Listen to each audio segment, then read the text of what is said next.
Hi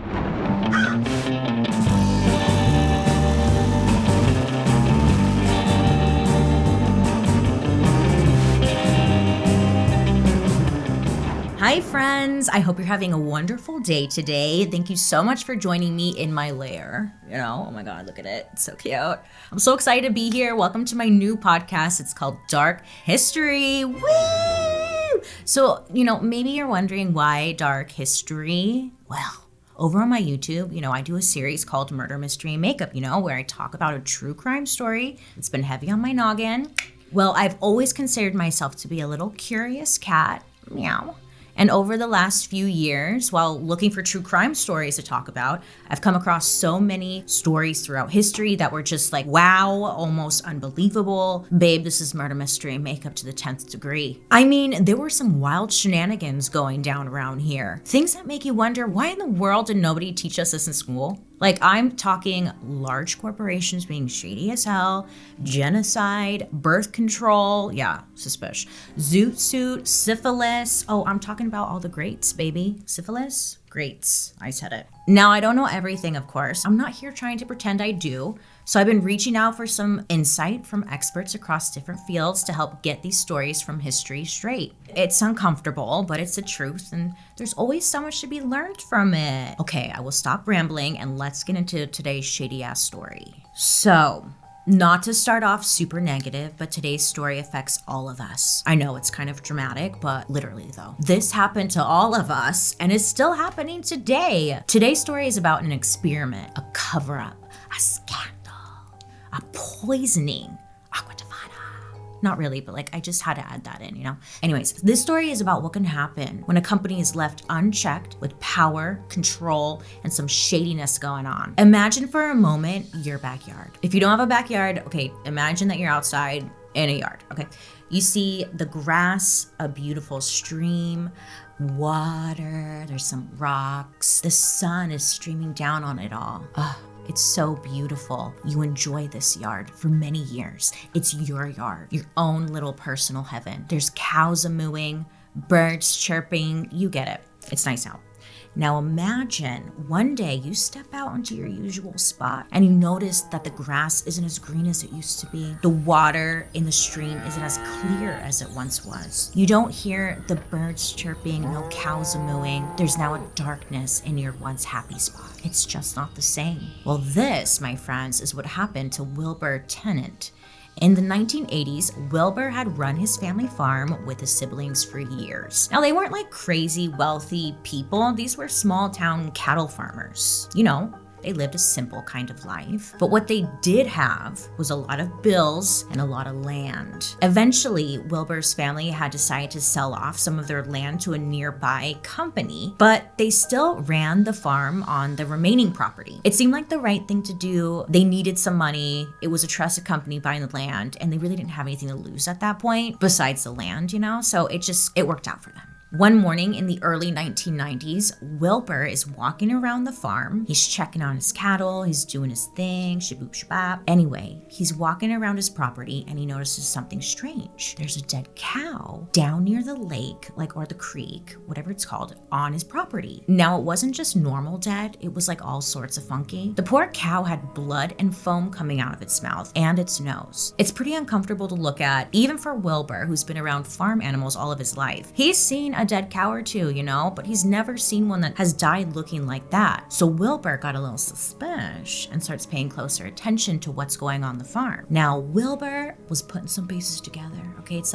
coming together in his mind, and realized that ever since the family sold part of their land to that company, Wilbur's cows had started acting real unusual. Now, Wilbur never had issues with his cows acting out of hand, but he noticed some of the more gentle ones, they were becoming just really nasty and aggressive towards him. Yeah, the cows were just going the crazy and just getting mad. Oh my God, not mad cow though, but they were getting mad. Anyways, some of the cows had weird growths on their bodies or lost patches of their hair, and then more and more cows started dying. They're just dropping like flies. or cows, I guess. Either way, but it's just not making any sense to Wilbur. Nothing had changed. If anyone knows cows, it's Wilbur, okay? He's been working on a farm all of his life. Of course he knows cows. So Wilbur, tenant, tries to find some answers. He goes to a local vet, but the vet suggests that maybe it's something Wilbur was feeding them like it had to be. He then goes to some lawyers, politicians, even journalists, because he feels that something bigger is going on. But nobody will give him the time of day. No one will speak with him. No one will give him any help. So he's feeling frustrated, obviously, like, great, love this for me, you know? Now at this point, Wilbur decides, screw it. I'm just gonna do it myself. He decides to dissect the dead cows, and he records the whole thing on VHS tapes for proof. Or it's for personal use. I don't know, I'm not judging. Either way, he's got the tapes. During one of the dissections, he opened the mouth of a dead calf and discovered all of the teeth had completely gone black. Yes. He examined internal organs and saw that some just didn't look right. They were the wrong color or the wrong texture. And Wilbur ended up dissecting quite a few cows, and they all had something more going on inside of them. Wilbur knew he hadn't changed their diet, and it couldn't have been something that he was doing. The only thing that had changed was the tenant family selling some of their land to that company. What company was it, you ask? Well, it was the biggest employer in their hometown. Let's welcome to the stage DuPont Chemical. Love it. Now, DuPont wasn't just the biggest company in their town, it was the wealthiest too. Anyone and everyone who lived in town worked for DuPont. Hell, even Wilbur's brother's name's Jim, he worked for DuPont. It was the pride and joy of their town. It's how everyone made their money. So what the hell is DuPont Chemical? Well, DuPont, I'm keeping it simple by the way. DuPont made some groundbreaking materials like the iconic Teflon, Mylar, and Lycra. Now these names, they might sound familiar to you because they're literally everywhere. Teflon is a coating that is used on non-stick pans to make them, you guessed it, you smart little cookie, non-sticky. It was groundbreaking when Teflon came into the market. Now Lycra is basically spandex, also groundbreaking, okay? And it's used for sports clothing, bathing suits, that kind of thing. Also changed lives. All of your stretchy pants, Lycra. So they are constantly innovating new ways to make material that is not natural. But when making chemicals, the process creates a lot of highly toxic waste. The kind of waste that would make you melt, like in the movie Roger Rabbit, remember? Remember when that guy melts? I think it was the cartoons that melt in the tar or something, but it was terrifying as a kid. I was terrified of that. Anyways, that's what I think of the chemical waste does. Personal opinion though, I don't know.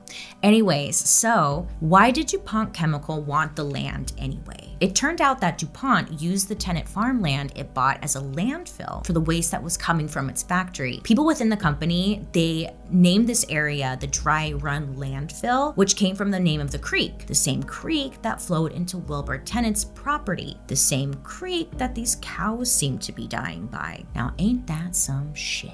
Turns out, DuPont put in a large pipe that was pumping waste into Wilbur's creek. Not just any waste, it was chemical waste. That's right. Could you imagine? The tenant family fully believed that DuPont was putting poison in the water or some kind of chemical was coming from their plant, and they had to know it. But over time, the family was getting more and more frustrated because no one seemed to care. No one seemed to show any interest as to what was happening. And a lot of people in the neighborhood, they rolled their eyes or ignored the family's claims because DuPont was, again, major for their town. They didn't want to cause any drama, any problems between the town and DuPont. As far as they knew, it was between Wilbur and DuPont, and nobody wanted any business with that. They didn't want to ruffle any feathers. So finally, somebody recommends an environmental lawyer to the tenant family that they should contact. Now, this lawyer was like the grandson of someone's friend of a friend, and the tenants go out on a limb and they hope that this guy will work with them. And shebang, that's how the tenants meet attorney Rob Bilott. And this is where things kick up a notch.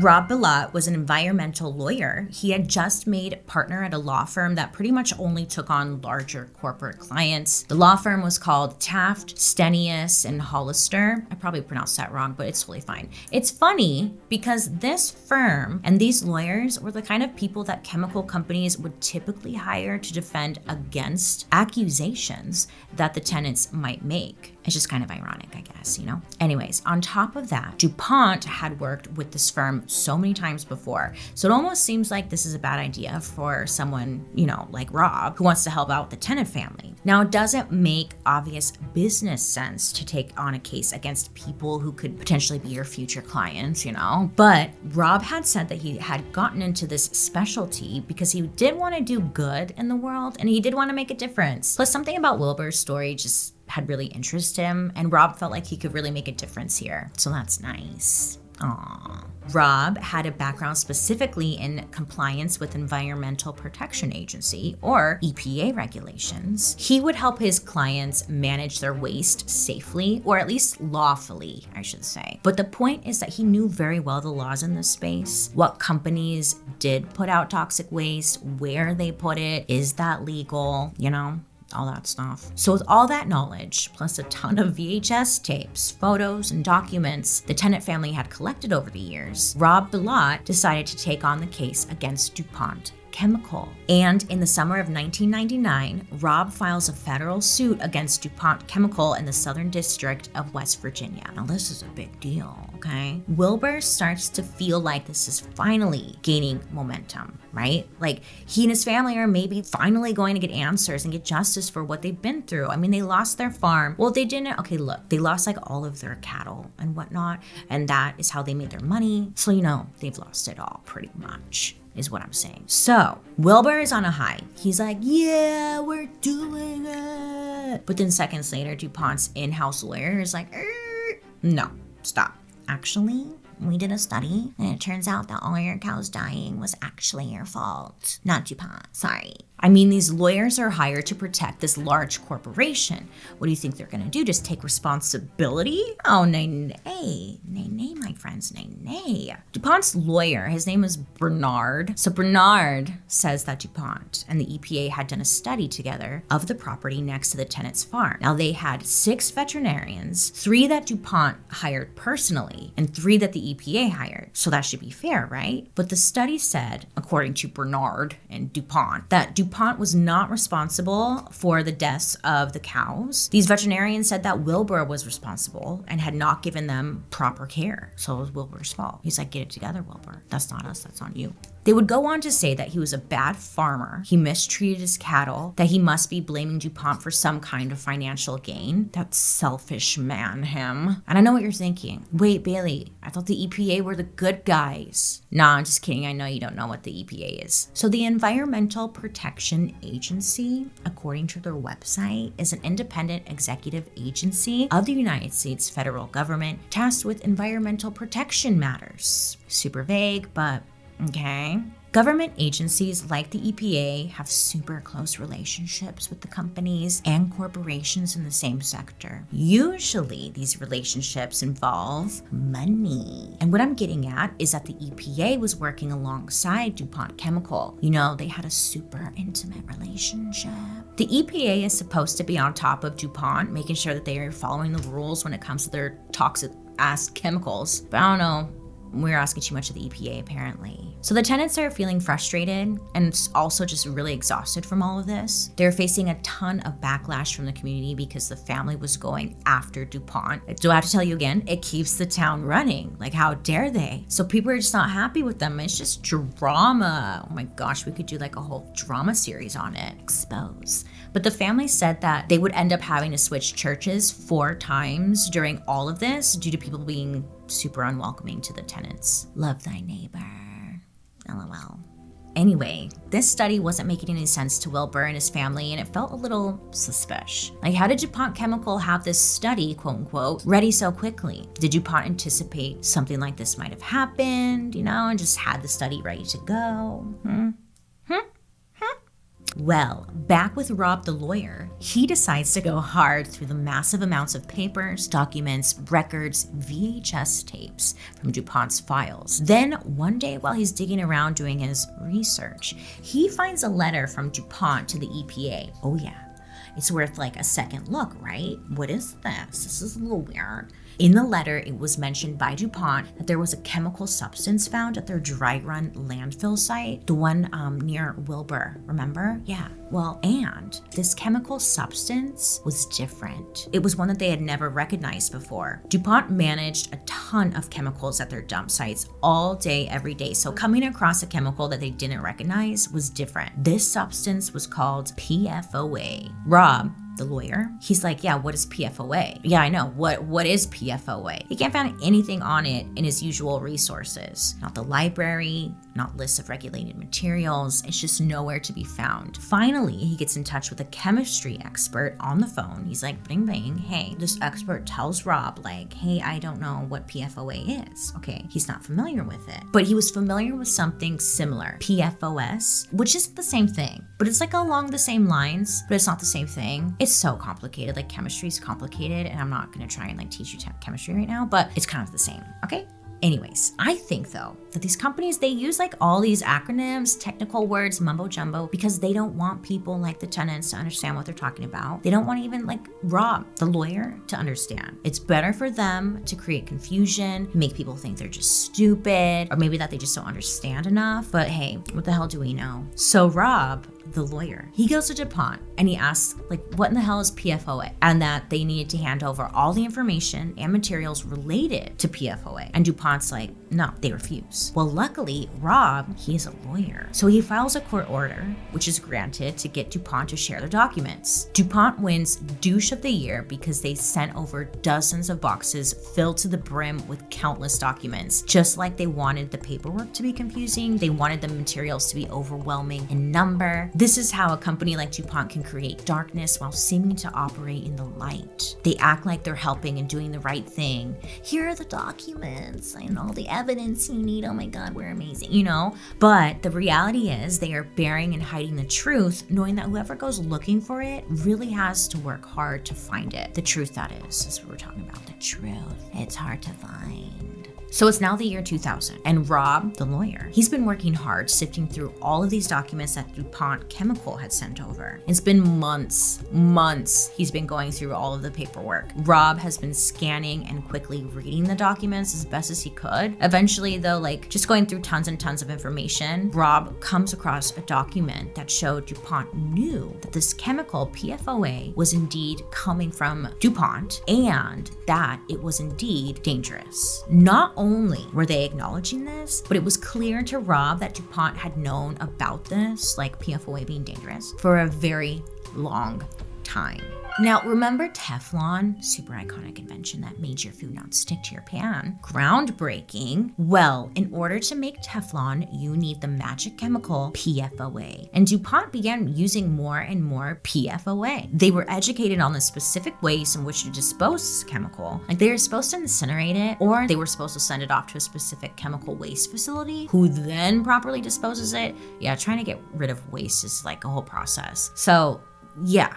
They were told this. And of course, there's that warning section at the bottom, you know, when they're getting their education on, that says like, hey, this chemical shouldn't be flushed away into water or sewers. But like, nobody reads that far though, you know? Anyway, so with all this information was found within the documents DuPont sent Rob, which also were revealing that DuPont Chemical had been pumping hundreds of thousands of pounds of PFOA powder from their Parkersburg facility into the Ohio River. And not only that, they had been pumping it into the river for decades. Yeah, just putting it in the river. Cool. So what happens when a company pumps out that kind of like substance and it mixes with the water? Well, the tainted water goes through the pumps and lands into pits. Normally these pits would be lined for some protection, but the Parkersburg pits were not. Well, when there's like no protection down in the pit, the water then becomes one with the ground, the land, it absorbs the water.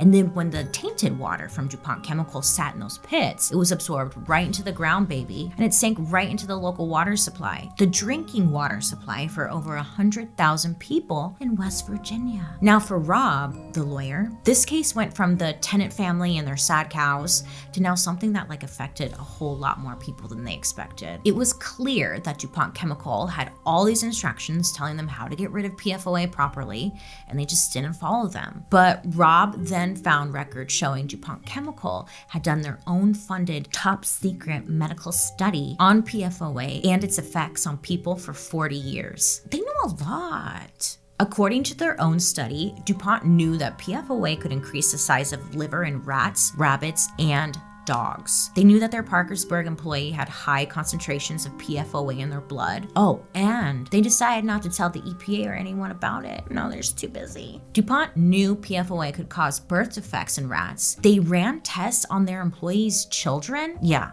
that's right. They tested on children, and they determined that 2 of 7 live births resulted in eye defects. By 1991, DuPont Chemical had an internal safety limit for PFOA concentration in water. DuPont felt they knew how much could safely be in drinking water based on their own studies, but they didn't want to say what that safe number was, but they knew what it was, but they're not going to tell you what it was. It's like you're just playing games with a 3-year-old. It's just whatever this secret number was. DuPont learned that a local district had 3 times the secret number amount in their drinking water. There was just a ton of PFOA going on in the waters and nothing was said. Well, DuPont scientists found out that PFOA caused cancerous tumors in lab animals and might result in prostate cancer in humans. After this discovery, it was brought to DuPont's attention, but they did nothing with that information. They were like, okay, thanks, that's super helpful. No action was taken. DuPont had bought the tenant farmland to use as a place to dump their waste that they knew had the poisonous PFOA in it. They knew that it drained into the tenant's current property, and they knew that the water in the shared creek had insanely high concentrations of this poison. I'm gonna call it poison for a little while because that's what it is. Okay. DuPont knew it all along, and they still produced that garbage report blaming the death of the cows on just poor care. What douche canoes. Rob Bilott, the lawyer, he made his case, and in late 2000, the tenants came to a settlement agreement with DuPont Chemical. Rob got his fee, and the case was closed before it ever reached trial. So is that it? Does this all go away quietly? Did the tenants get, some money to make up for the dead cows, and DuPont just gets to go on pumping that poison into the waters of West Virginia? Well, when you really think about it, water just doesn't stop at state lines, water doesn't know what a state line is. So maybe this story would end there. But once again, nay, of course it does not. Now, Rob, the lawyer, he was really angry, okay? DuPont didn't just know about the poison. They had known about it for decades, and they knew it was in the drinking supply. And they hid that from the government, and they hid that from the public. In the year 2000, the manufacturer that they used to purchase PFOA from stopped making the substance. So DuPont then started making it themselves, and they just kept raking in the profits. So Rob tried to take this information public. He wrote a 972-page brief called for immediate regulations for clean water for those nearby. Now, he sent this 972-page brief, which, how was that brief? But okay. But he sent all of that to the directors of all the regulatory agencies in the US. So think the EPA, even the US Attorney General. DuPont requested a gag order, essentially confirming to the public that they didn't want this report to get out. And people began to think maybe there's something more to this damn story. Maybe this is worth paying attention to. Gag order was denied. I think the real question here is why do they call it a gag order? Because, it just sounds so violent. Gag? Oh my God. Rob wanted this taken on across the country. This wasn't just going to hit DuPont. This would affect all the players in the industry making these man-made or synthetic materials. Most people in the United States, they thought, or we think, if something is dangerous, it's regulated. But that wasn't true. Oh, and P.S., it's still not true. But the 1976 Toxic Substance Control Act says that the EPA can only test chemicals when they are provided with proof that the chemicals cause harm. So what they're saying is they can't test it until they already know it's dangerous,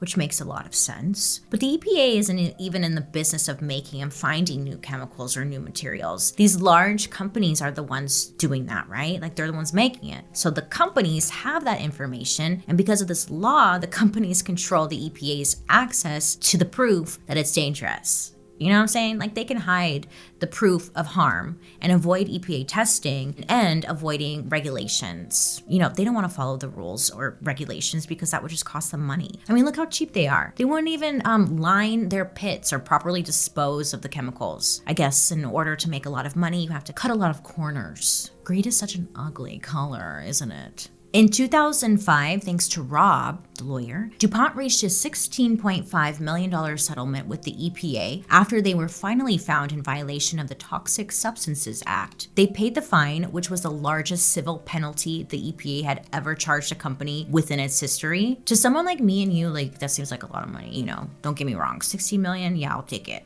That's a lot of money. But you and I both know, okay? You have to think about it, the bigger scale here. This is a giant company that made giant profits, and they paid off that fine with less than 2% of what they made selling products that used PFOA in just that year, in just the year 2005. And they'd been making those profits for decades. So Rob, he also filed a civil action lawsuit against DuPont Chemical. He had to prove that PFOA was not safe, that it was not at safe levels in the drinking water of the people he represented. And through his tenacity and creativity, he was able to get DuPont to settle in September of 2004. Now, the company agreed to install water filtration plants in the affected district, and they also agreed to fund a study without limitations to determine if there was a probable link between PFOA and diseases in human. Now, if the link was found, then DuPont also agreed to pay for medical monitoring for all of the affected groups in this lawsuit. The total settlement came to sum of like $21.7 million,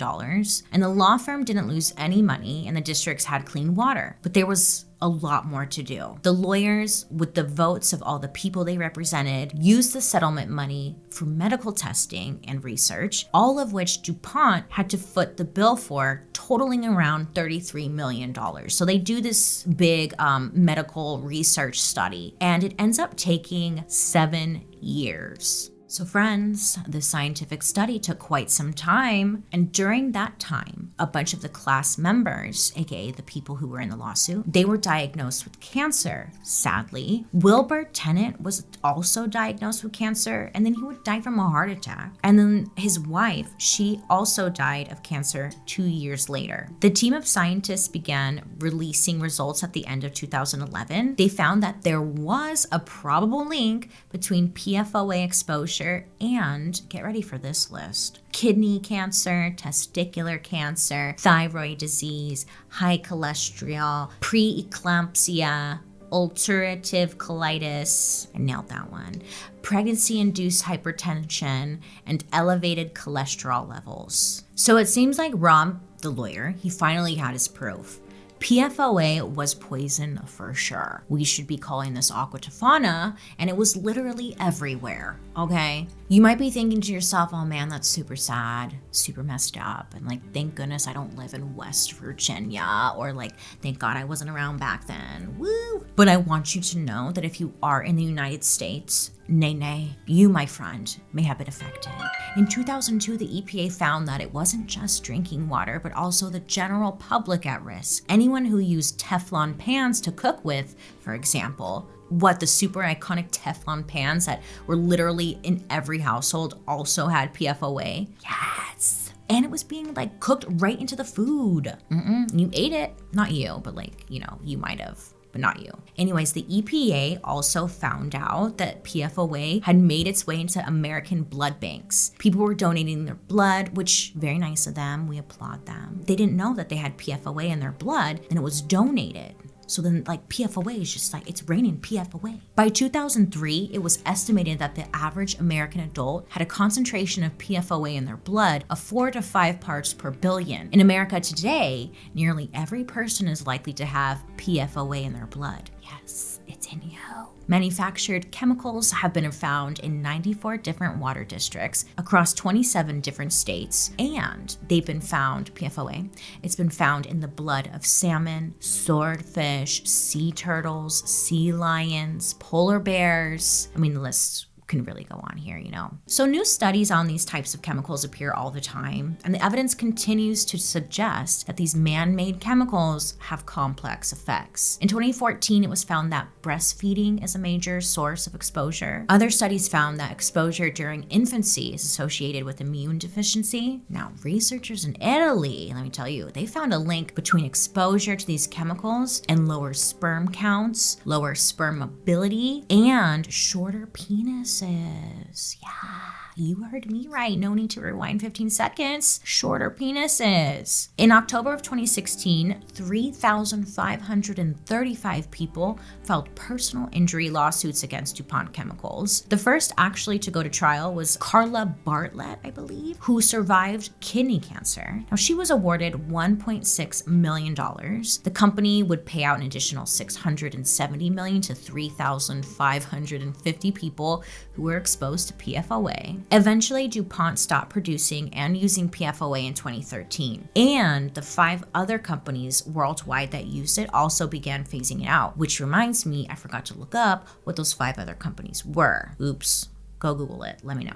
Anyways, so in 2015, DuPont made a new corporation called Chemours. And now Chemours uses a similar, different compound that is supposed to biodegrade at a faster pace. Eye roll, sure. Which they knew about this quote unquote safer compound for more than 20 years. But of course, it took the lawsuits, the EPA, national attention to make them think like, hey, maybe we should make this switch. Maybe we should care or pretend to care. This alternative compound, by the way, unregulated. Yeah, said it, unregulated. So no idea if it's actually safe or not. And they've given us no reason to believe them. So once again, cool, love that. But don't worry, you guys, don't freak out, because Chemours, aka DuPont, they say it's totally safe. It doesn't seem like Rob, the lawyer, believes them either. Every single year, Rob writes a letter to the EPA urging regulation of PFOA in drinking water. They have an advisory setting for these levels, but that is all, and like nobody knows what that means. Do you know what that means? No, exactly. Nobody knows what that means. Nobody knows. In 2016, Rob told the New York Times, quote, "We told the agencies about this in 2001, and they've essentially done nothing. That's 14 years of this stuff continuing to be used, continuing to be in the drinking water all over the country. DuPont just quietly switches over to the next substance." End quote. Chemours, which operates and runs the original facility in Parkersburg, still produces products to make Teflon. I'm laughing because, like, yeah, they're still making them. Like, oh yeah, babe, it's all around you. Turn around right now. It's PFOA. It's right behind you.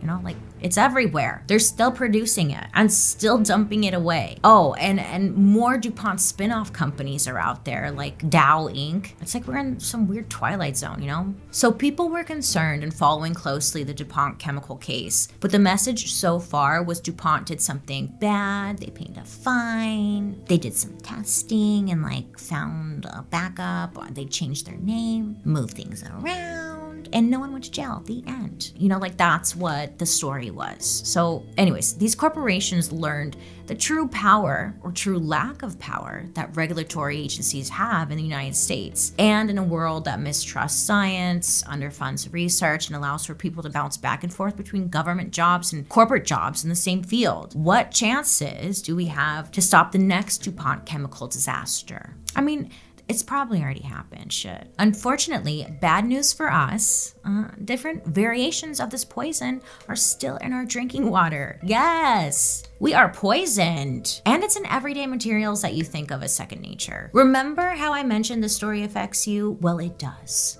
because you have a very high chance of having PFOA in your blood. To keep it simple, our body just doesn't have the ability to break down the chemical. And when you really think about it, isn't that gross? Because of DuPont, you have this thing in you, right? And like you would think that would make more noise, you know? If the EPA couldn't or wouldn't stop DuPont, well, what can we do about it, you know? Like who the hell are we? And these large corporations, they're just clearly making us ill. What can we do about it? I personally really admire Rob, the lawyer, Wilbur, and the tenants for their bravery to go after a large company like DuPont. I mean, that's ballsy. That takes some serious balls. Also, for the years of dedication to seeking justice and for seeking the truth. I'm a sucker for a good old-fashioned David and Goliath type story, but I wish I could say like the little guy won here, but we did not. DuPont is a good example as how important it is to push for actual environmental regulations, not just to save the trees or the whales. I mean, yeah, those things are great. Of course, we want to save those, but literally to protect yourself from these large corporations who want to take advantage of us and our bodies,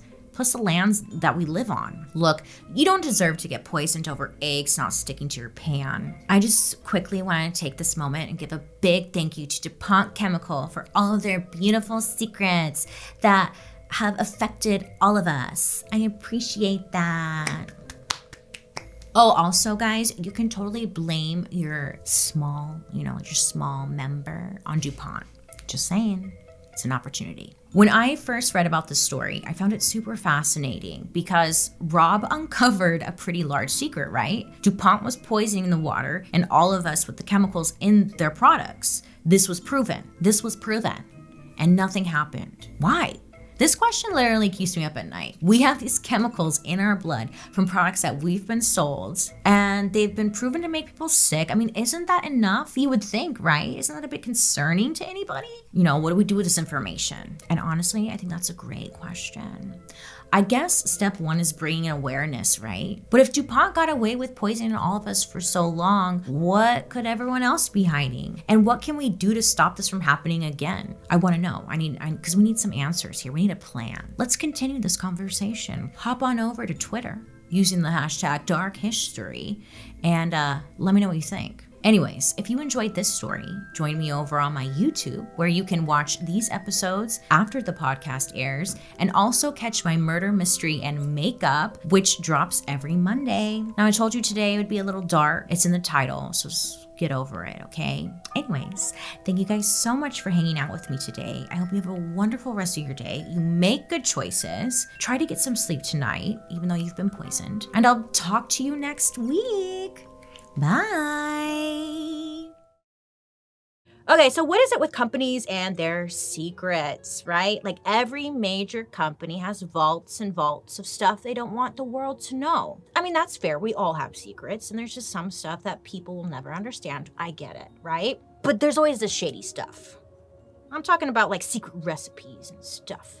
Pharma companies and like how they make their drugs or how they make their money. KFC and like how that Colonel guy makes that bomb-ass chicken. And Coca-Cola with their iconic soda. I mean, you can't think about America without thinking about Coca-Cola, right? So that got me wondering, has anyone ever gotten their hands on Coke's famous recipe? Do they even have a famous recipe? What's up with Coke? Naturally, just like every other episode, I got to Googling and listen to this.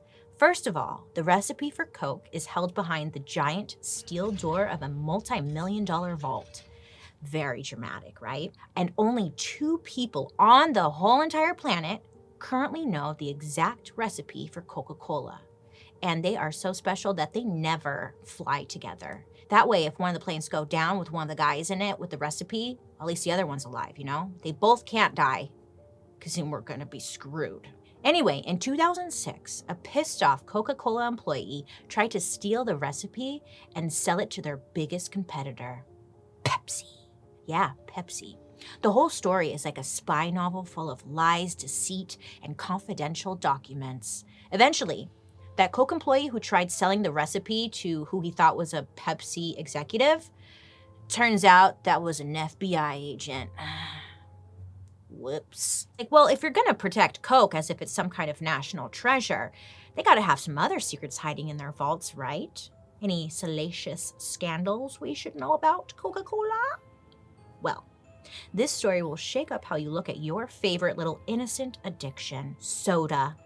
From initially importing cocaine to creating an environmental horror show to doctors and politicians taking money under the table. Actually, I don't know why I said that. It was straight up over the table. Yeah, Coca-Cola was giving them cash. So it's safe to say Coca-Cola is not what you think it is. It was crazy times, man. I mean, the original Coca-Cola, you probably heard, had straight up cocaine in it, and that's very much true. No wonder America got so much shit done, because cocaine was like literally in everything. Cocaine was considered a wonder drug. Now, doctors were using it to numb patients' eyes and sinuses before surgeries. Dentists were telling people it could help cure toothaches. It was believed to help with tons of other medical issues, including allergies, headaches, nervousness, sore throats, depression, impotence, and, alcoholism. Cocaine helps with alcoholism. And the details about what's really behind this seemingly squeaky clean all-American brand, well, spoiler alert, they ain't good. So let's go. To understand the origin of Coca-Cola, we first have to talk about a French beverage that really sets the stage. It all starts in 1863 when a French scientist named Angelo Mariani has this wild idea to mix cocaine with red wine and market it as a fun, feel-good drink. You see, in the Bordeaux region of France, Mariani got this idea because where he lived, he was surrounded by vineyards and lots of wine. Everyone in town was making and selling wine. So he thought, how can I make some money but stand out in this sea of wine? It had to be splashy, had to be delicious, and it had to keep people coming back for more. That's when he gets this brilliant idea to add a little fairy dust to his beverage. What was that? Cocaine. I know, that's a big jump, bro. It's like, look, okay, whoa, calm down. Cocaine isn't illegal yet and was making its way around the world, so Mariani mixes the two together. Cocaine, wine, takes a sip. He's like, I'm onto something here. I feel like Superman. I mean, he wasn't the first guy to figure this out. For thousands of years, indigenous people in the Andes chewed on the cocoa leaf to get a little buzz. They also used it to suppress their appetite, and some cultures even used it in religious ceremonies. Oh yeah, cocaine, fun. In the mid-1800s, scientists figured out how to extract that high feeling from the coca leaf, purify it, and then boom, that's cocaine. I mean, so easy. Scientists were super excited about it, and doctors were sure that this was like the new wonder drug. Everyone was talking about how great cocaine was and like all the benefits that it had, including Mariani. People on that Hannah, Montana were happy, they got a boost in energy, and they could think quicker. And not only this, but his drink made people feel good because when cocaine and alcohol are consumed together, it produces like another chemical in your body, but it gives you a sense of total euphoria. So this scientist decides to name the cocktail after himself, and it becomes known as Vin Mariani, and it contained a lot of cocaine in it. So Mariani was thinking this could be pretty much a cure-all, and by drinking his wine, their health would get better. I mean, they'd become stronger and more energetic. Anyone with any sort of issue should drink his special health beverage and watch as the magic of wine and cocaine brought them back to life. Mariani knows he needs to market his new product in order for people to get out there and try it, right? So he runs ads in newspapers and magazines for his beverage. And he even distributed little leaflets around town about the health benefits of his drink. But the smartest thing he probably did was sending out free Vin Mariani to celebrities, artists, and politicians, and in return asking for their feedback. They tried his cocaine wine, they loved it, and Mariani published their positive review in his advertisements. People loved it because they were getting shit done. They were like, 5 stars, I cleaned the whole house after drinking this. Now, his biggest endorsement actually came from the Pope. Yeah, Pope Leo XIII and Pope Pius X loved coca wine. And you can't do much better than having Jesus' PR guy as a spokesperson for your product. I mean, come on. Meanwhile, the drink ends up getting so popular, so big, that Mariani is like, you know what? America, I should hit them up. They love this shit. So Mariani is shipped overseas to the good old US of A. Now, a big problem in America at the time was actually morphine addiction. Yeah. So morphine, it was an opium-based painkiller, and it was used all the time to treat injured soldiers during Civil War. So after all the fighting was over, like a ton of soldiers came home, not only with war wounds, but also with really like serious addictions. This was such a common problem, it became known as the soldier's disease. I mean, there's a reason they don't give it out at CVS today. If you've ever had it in the hospital, you know it's a dangerously good time. It made me see air. It was wild. I could save that story for another day. So one war veteran decides to do something about this like growing morphine problem. And his name was John Pemberton. And he knew firsthand just how powerful a morphine addiction could be because he had been addicted to it since getting slashed with a sword in a battle. John was a pharmacist, so he got to work figuring out a cure, something opium-free that would help him and his soldier friends like kick their bad habit or just get off the morphine. He does experiments in his backyard trying to find the perfect combo to create something worth selling. Now, he was inspired by Vin Mariani, so Pemberton decides to try and like make his own cocaine wine version. He decides to add in syrup from the cola nut, which is like a fruit jam packed with caffeine. Opium wreaked havoc on your stomach, and the cola nut was supposedly very good for your tummy, so it was like a win-win. And this cola nut is what gives his drink its signature flavor, which is similar to the unique taste of Coca-Cola today. Pemberton was sure that the healthy properties of cocaine could get everyone to switch from morphine to cocaine, and his little drink could do just that. So he carries a big old jug of his new creation, which he called Pemberton's French Wine Coca, down the street to a place called Jacob's Pharmacy. So once he goes down to this pharmacy, he gives everyone a sample, and people are like, what? This is amazing. We love this. What is it? And naturally, they buy a whole barrel, and they start selling it for 5 cents a glass.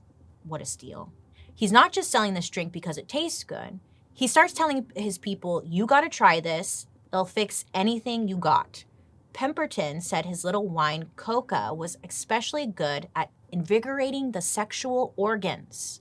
And not only this, he called it a health tonic and said it cured headaches, which sounds like a medicine, right? Because of these health benefits, his drink starts taking off. He wants to bring it to other pharmacies, but they're a little hesitant. I mean, they didn't know if the drink would be popular. Local pharmacists received customer coupons for 1 free glass of Pemberton's French wine coca, telling them they could give them to their customers for free. Pharmacists were like, yeah, okay, give me the stupid coupons. And then it was like Black Friday. People were just rolling in. They're like, they have all these coupons. Give me that Coke. Give me that Coke. Have you had that Coke? You gotta have that Coke. Pharmacists in the area realized they could turn a huge profit. So they told Pemberton, we're in. We want more of it. Make us a batch. This is also when the French wine coca in soda fountains start to take off. Soda fountains were usually found in pharmacies, so it was kind of like a one-stop shop. You could get your prescriptions, your toothpaste, your floss, your soda, and then also you can kind of chat and hang out with your friends. So, French wine coca at soda fountains is doing well, but then it hits a little speed bump. Pemberton lives in Atlanta, and just as his business is like really starting to take off, a local prohibition goes into effect, which means alcohol becomes illegal in Georgia.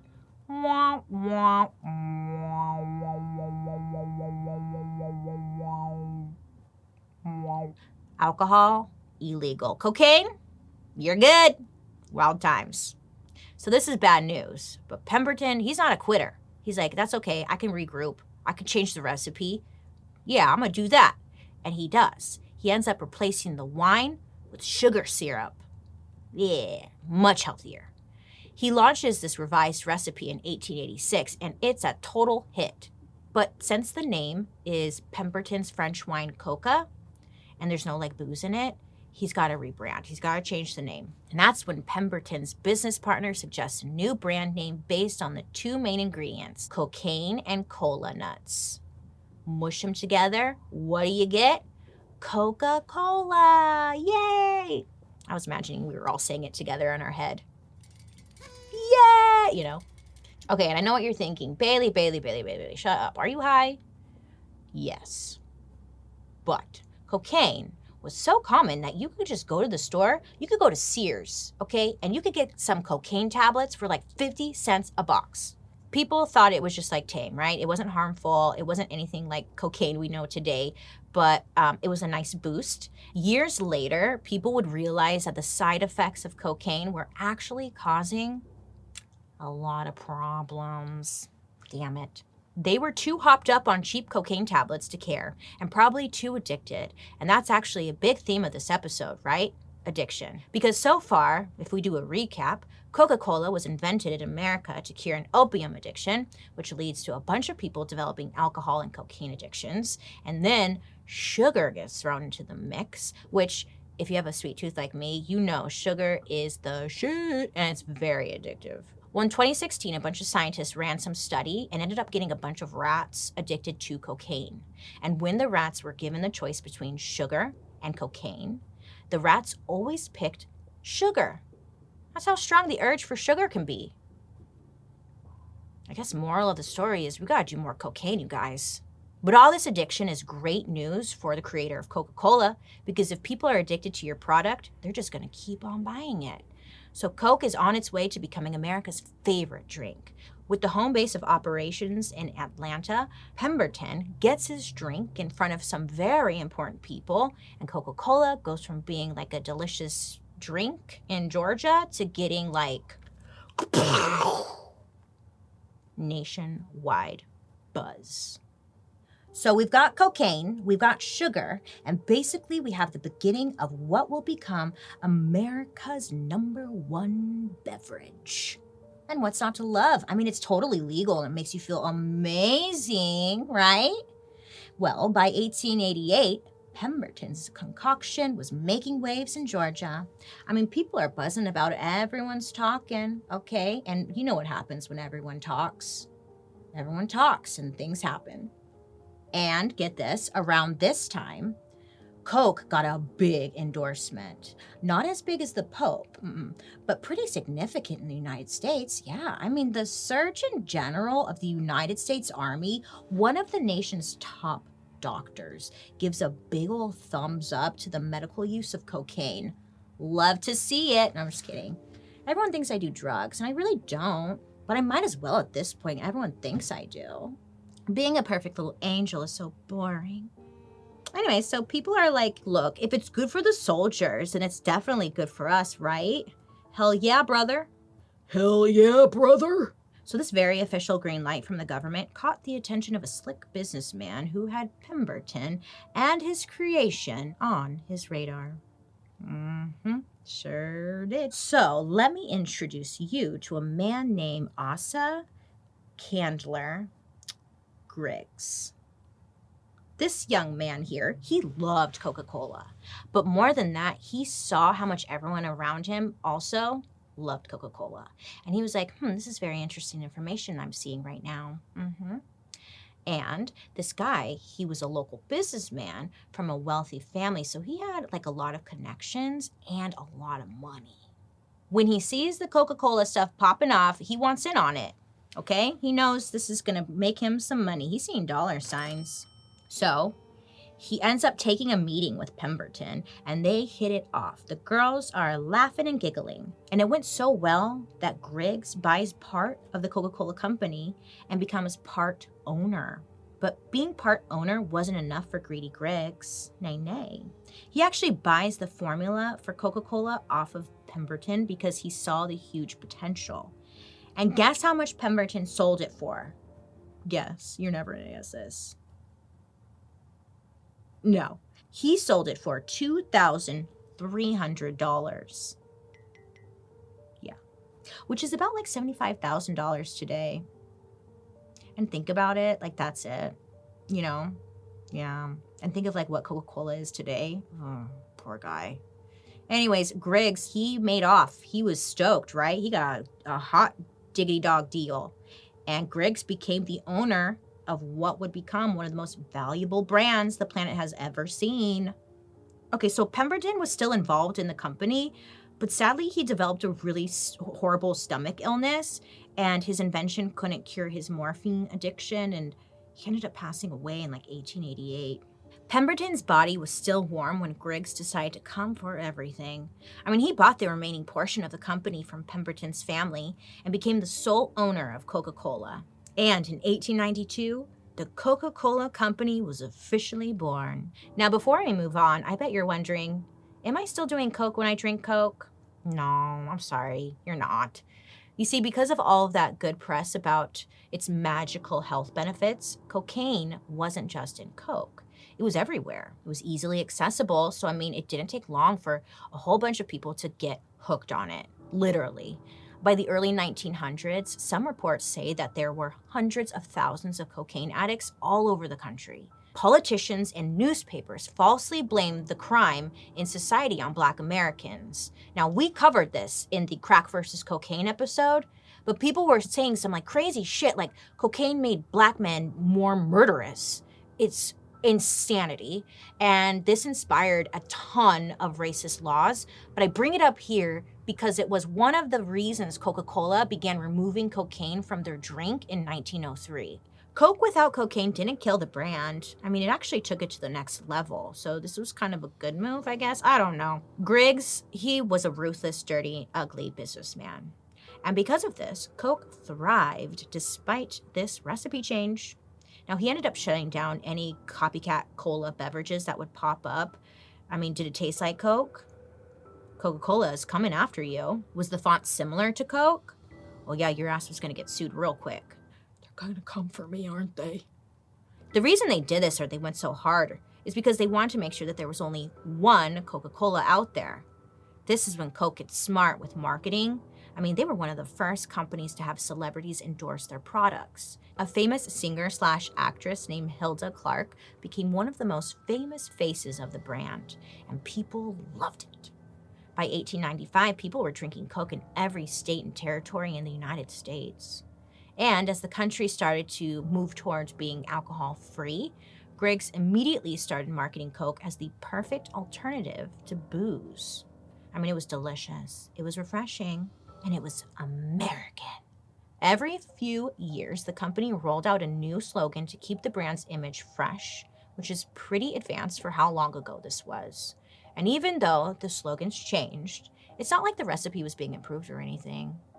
They were just really good at selling this one thing, and they were really good at keeping it new and exciting to the consumer. Even though the cocaine had been removed, people were still heavily addicted to it because there's sugar in it.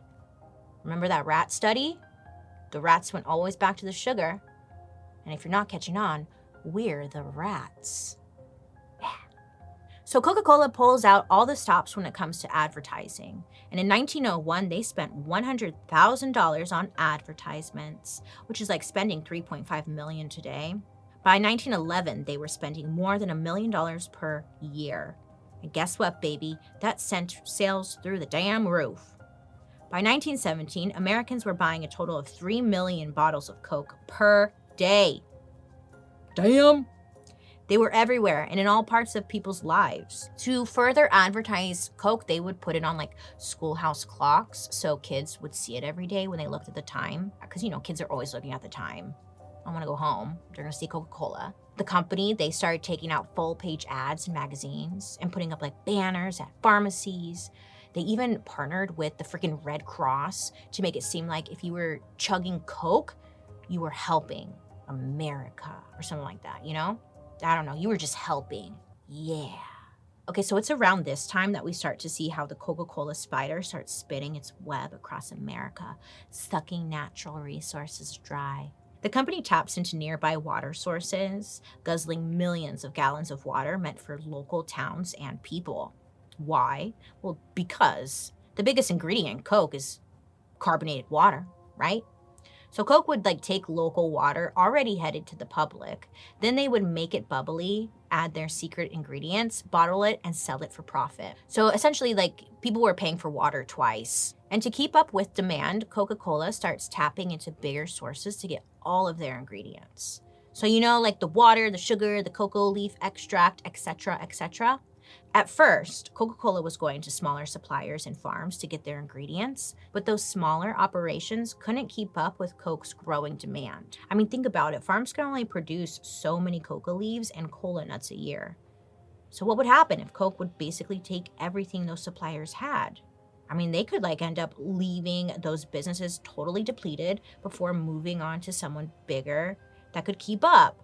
And that's essentially what they were doing. Coke's business practices had horrible effects on the environment and just really ruined the lives of tons of farmers, not just in America, but in other countries like Peru and Bolivia. So Coke just keeps winning and taking and taking and taking at everyone else's expense. As you can imagine, their success starts to snowball in a very big way. The company gets bigger and bigger, and it needs more and more and more and more and more. And soon it's just too big to fail, and honestly, it can't be tamed. Because of this, Coca-Cola turns to other huge corporations to put up the money for farms and factories to make the ingredients for their soda. Now, Coca-Cola historically has used two types of sweetener to make their trademark drink tasty. First, let's talk about something called saccharin. Now, this is an artificial sweetener that is cooked up by humans. So what I'm saying is it doesn't grow like naturally, Someone needs to actually physically make it. So the Coke monster turns to a company, maybe you've heard of them before, a company that goes by the name of Monsanto. Now, I said Monsanto, all creepy like that, because this company is huge. They're based in Missouri. They've been involved in a whole bunch of drama on their own, okay? They're a very large corporation that makes all sorts of chemicals like pesticides. They also produced Agent Orange, which was a chemical used as a weapon in the Vietnam War that killed a bunch of people and caused cancer in others. Long story short, I guess, they're low-key trying to kill us. Well, in the early 1900s, Coca-Cola became the biggest buyer of Monsanto's saccharin. They bought so much of it that even Monsanto itself says that if not for Coca-Cola, their company would have gone under by 1905. But they weren't the only household name Coke made strategic partnerships with. The list of their partners in the 20th century were like the biggest businesses in America. I mean, they've worked with everybody. General Foods, Kraft, Pfizer, Hershey's, the list goes on and on and on. Coke relied on them, they relied on Coke. They were all high-fiving each other, circle jerking, human centipede. You know it, you love it. By the mid-1900s, Coca-Cola, the company, was the biggest buyer of sugar on the planet. Yeah, they beat out candy companies. It was also the biggest importer of coca leaves, aluminum cans, and it used more caffeine than anyone else on the planet. Coca-Cola was taking a bunch of natural resources to make a profit, They just really screwed everyone else. Basically, a ton of natural resources are required for Coca-Cola to make a profit, and boy, are they profiting. And that snowball I mentioned earlier, well, now it's an avalanche. So, in the 1950s, America was thriving.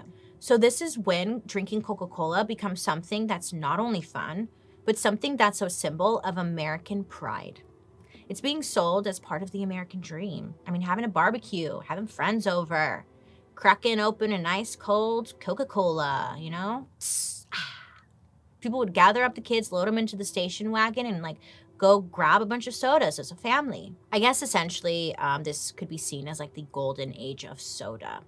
Advertising for it was everywhere.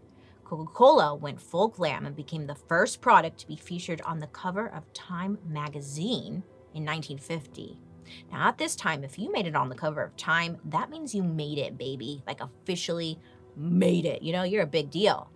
But there was another form of media exploding at the time, and Coke was not going to be left out.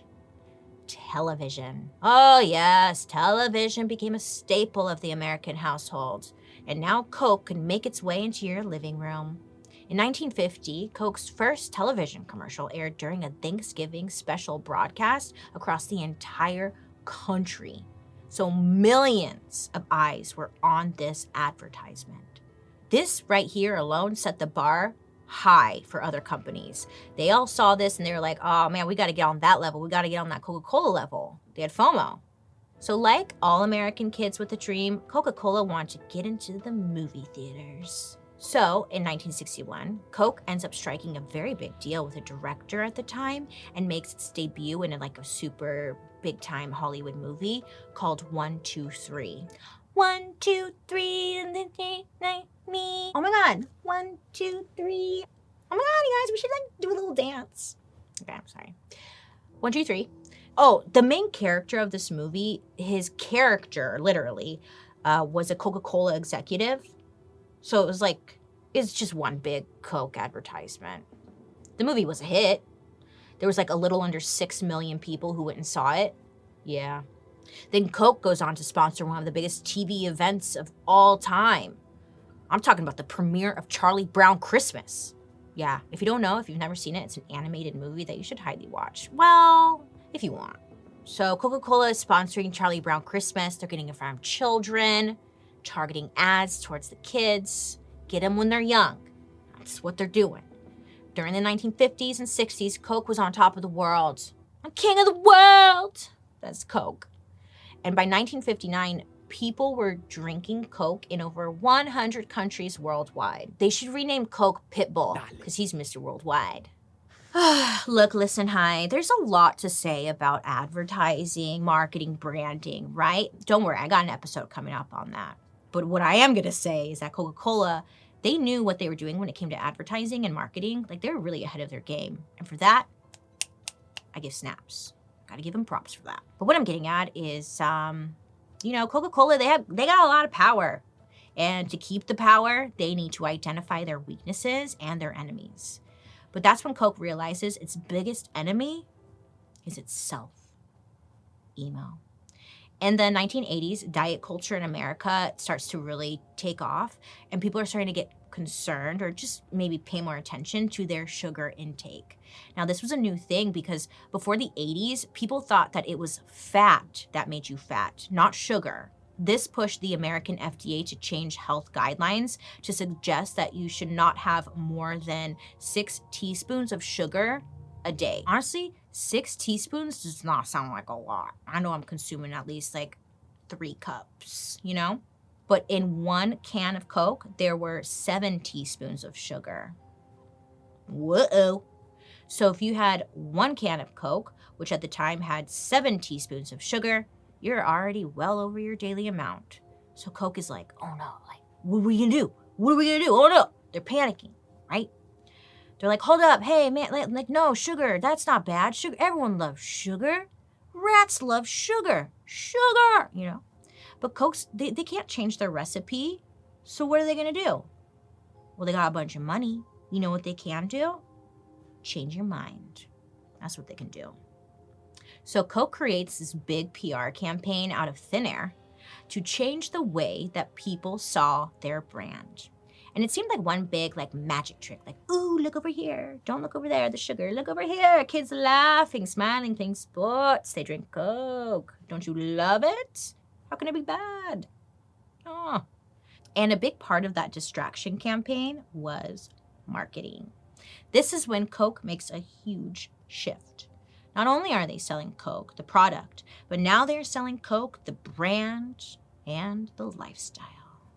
And boy, did they sell that brand. In the 80s, Coke had an advertising budget of over $100 million. The product is on billboards, it's in magazines, they're on TV, they're in movies. You can't go anywhere without seeing Coca-Cola. Bleep, blop, bloop.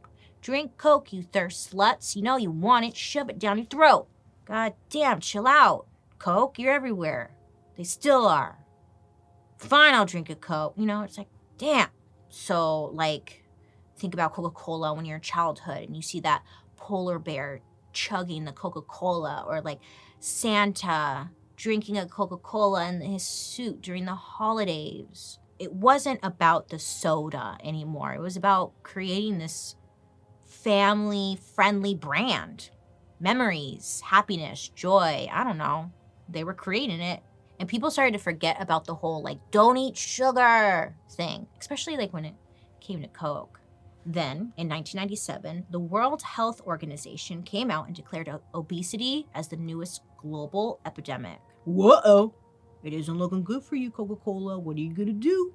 Coca-Cola could have just let people read those studies and make their own decisions as far as, should I keep drinking this? Should I not? Whatever. They rounded up their troops and decided to just go full-blown DuPont on everyone's ass. They're poisoning the water. So how does Coca-Cola take control of the sugar narrative? Well, we should hire scientists who say sugar is good for you. Yeah. So the company ends up getting in bed with a bunch of colleges. And what do universities always need besides soda? Money. So Coke flips over some couch cushions and they're like, hey, we found a few $1 million lying around. Maybe this could help you with your research, proving to the people that, I don't know, maybe Coke isn't causing obesity. Wink, wink. Right, Bradley? Don't you want a new Ferrari, Bradley? Don't you want that new science building, Bradley? Bradley. Anyways, so the academics are like, yeah, I'll take the money. You know, you get it for school, you get it for your programs, you get it.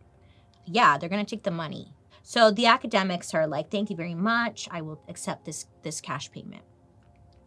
And we will have your pro-Coke reports, your unbiased reports, very shortly.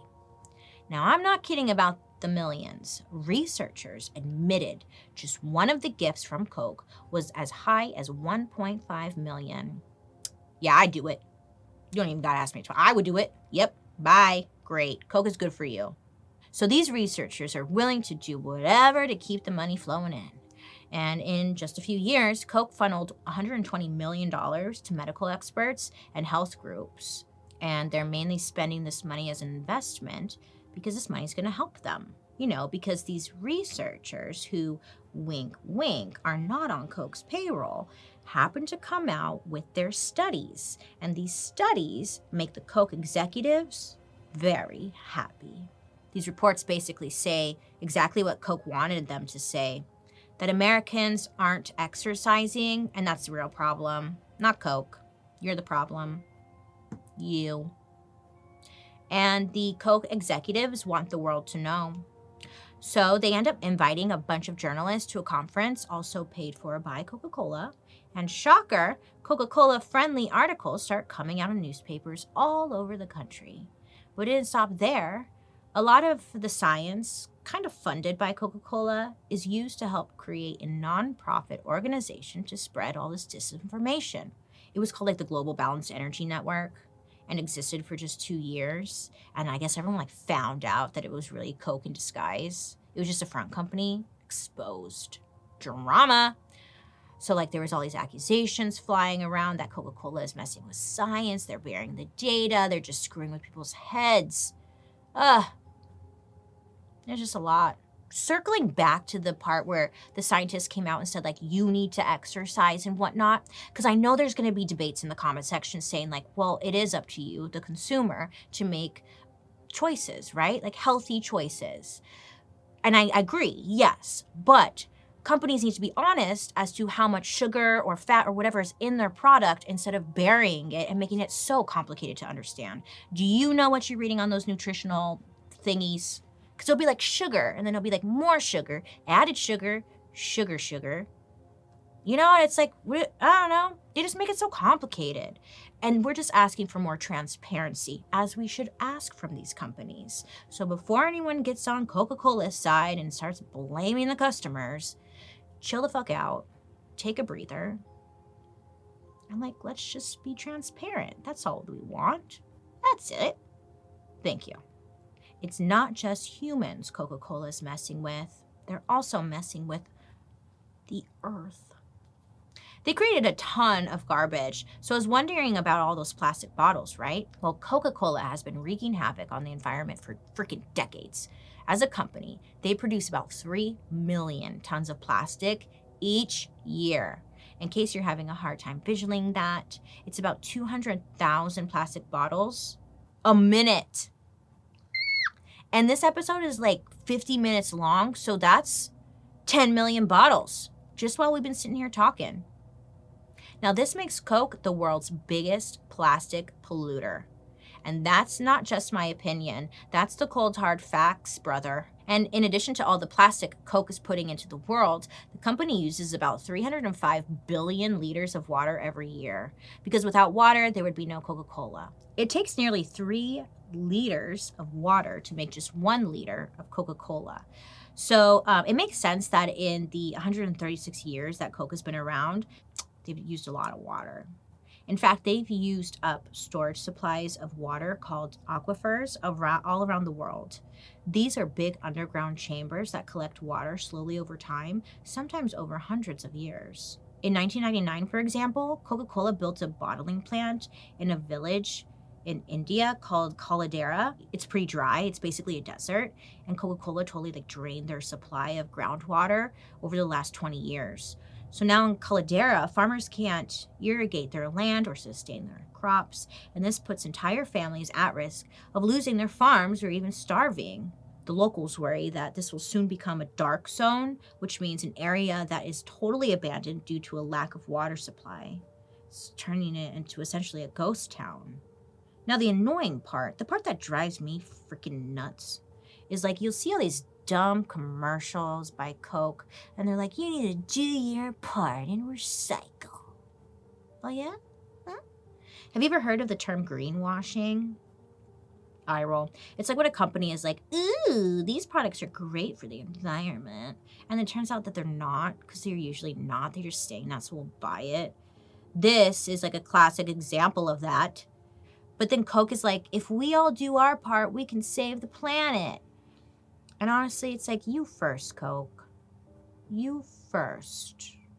Sources say that the Coca-Cola, they suck. They haven't achieved any like environmental sustainability goal it has ever set. And anytime they make some big pledge about all the recycling they're gonna do, it seems like they just move their goalpost, so it doesn't look like they failed. They want us to keep America beautiful, and that's great. I agree. We all want to keep it beautiful. But hey, Coca-Cola, why don't you stop polluting it? Why don't you stop making plastic bottles? Why don't you stop this huge production of all of this? Because you're the ones making the plastic bottles, and whether or not we drink it or not, it's still made. Okay, look, but every time they do like launch some kind of new initiative to make things better, it's some date that's super far in the future. And tons of companies do this if you pay attention. For example, like with Coke, they have a current recycling program. It's called like World Without Waste Initiative, which is cute. And they're telling us by 2030, Coke's bottles will be made of 50% recycled material. Don't fall for this bullshit, first of all, and I'll tell you why. They're only moving the goalpost that far because they're not going to make any changes. And then when 2030 comes around, most likely there's going to be different laws, there's going to be different people in charge. They'll deal with it then. They're not going to make any changes. And by 2030, we're all going to be on fire. I mean, again, it's not about the year 2030. It's about what they're actually doing in that time to make it happen. I mean, if we're looking at their track record, let's be honest, they're not doing anything. Like, they're not going to do anything. Why would they? They own us. So what did we learn today, friends? I don't even know. You guys tell me. I would love to hear what you learned. I feel very helpless in this situation, because it's like, sometimes I bring my reusable tote to the grocery store, and then I use like my reusable water bottle. I drink out of those shitty paper straws because you can't have straw, right? They dissolve. Sucks. Anyways, what I'm getting at is like, sometimes you feel, I don't know if any of you at home can feel this, but you're just like in this endless hamster wheel of the blame is always put back on us to recycle, to be better, to do better, blah, blah, blah. But these companies also aren't doing their part. And it's like, you could try your best, but, what's the point if big companies are producing so much plastic? I'm not saying that you shouldn't recycle or anything. Totally believe in that. That's great. Good for you. But like, Coca-Cola, I don't know. We as consumers have the power, though. Did you know that? I know it feels like we don't a lot of the times, but we actually do. When we buy products from Coca-Cola, we keep the lights on for that company. Instead of just being like, well, Bailey, I'm not going to stop drinking Coke. It's literally the only thing that helps me with my hangover. Maybe instead of pointing the fingers at like one another, we should be pointing the fingers at these brands and holding them accountable. If we keep them accountable, they have to listen. Demand more. We deserve it. We don't need them. They literally need us. What are they going to do?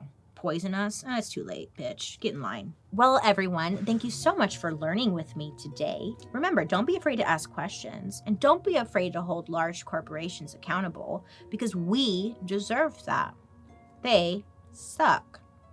I'd love to hear your guys' reaction to today's story, so make sure to use the hashtag Dark History over on social media so I can follow along. Also, join me over on my YouTube, where you can watch these episodes on Thursday after the podcast airs. And while you're there, check out my murder, mystery, and makeup. I hope you have a wonderful day today. You make good choices, and I'll be talking to you next week. Goodbye. So let me tell you, rabbit hole. I went down one. I was drinking a bottled water. This was like a little bit ago. Okay, and normally I don't drink bottled water. I have my little like canteen, whatever that I use, but I forgot it. So I was drinking this bottled water and it tasted so weird. I was like, this water just tastes funny. And I was like, still really thirsty after drinking the water. It wasn't quenching my thirst. So I looked at it and by Nestle, okay, I looked at the ingredients and it said it had salt and sugar in this bottled water. Now, some of you may remember this because on Twitter, I was like, dude, why does this water taste like that? And everybody was schooling me on how they put sugar and salt in bottled water. This was new news to me. I had no idea, okay? Wow. Hello. I had my blindfolds on, my little blinders. No idea. So I went down this whole rabbit hole of like, why is there sugar and salt in bottled water? Hello? So I started Googling, and let me tell you, of course, all these doors started opening, and I was like, oh God, it's so much worse than I thought. So then I ended up zeroing in on the Nestle company. And when I tell you Nestle is basically the Disney villain type of bad, it's more than just candy that we're talking about here.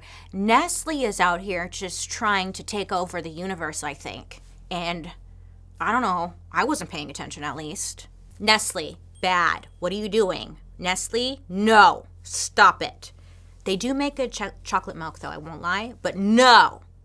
So where does this story start? Let me tell you. It starts with puppies. Yes, sweet, innocent baby little puppies, you know, who could do no wrong. Puppies. But then, you know, it's going to take a left-hand turn per usual, so don't get too excited about cute puppies. So we're going back to the year 2015, and we're in Berkeley, California. Now there's this guy named Frank who has a pretty typical life. He's got a wife, a big old house, and he's out there just living the American dream. He also has a few dogs. He's got a German Shepherd, an English Bulldog, and a Labrador. Now one day, Frank starts noticing something a little weird. His German Shepherd is losing fur. And not just a normal amount of fur, he is losing a lot of fur. And on top of that, his little doggy companion friend is acting very, very strange.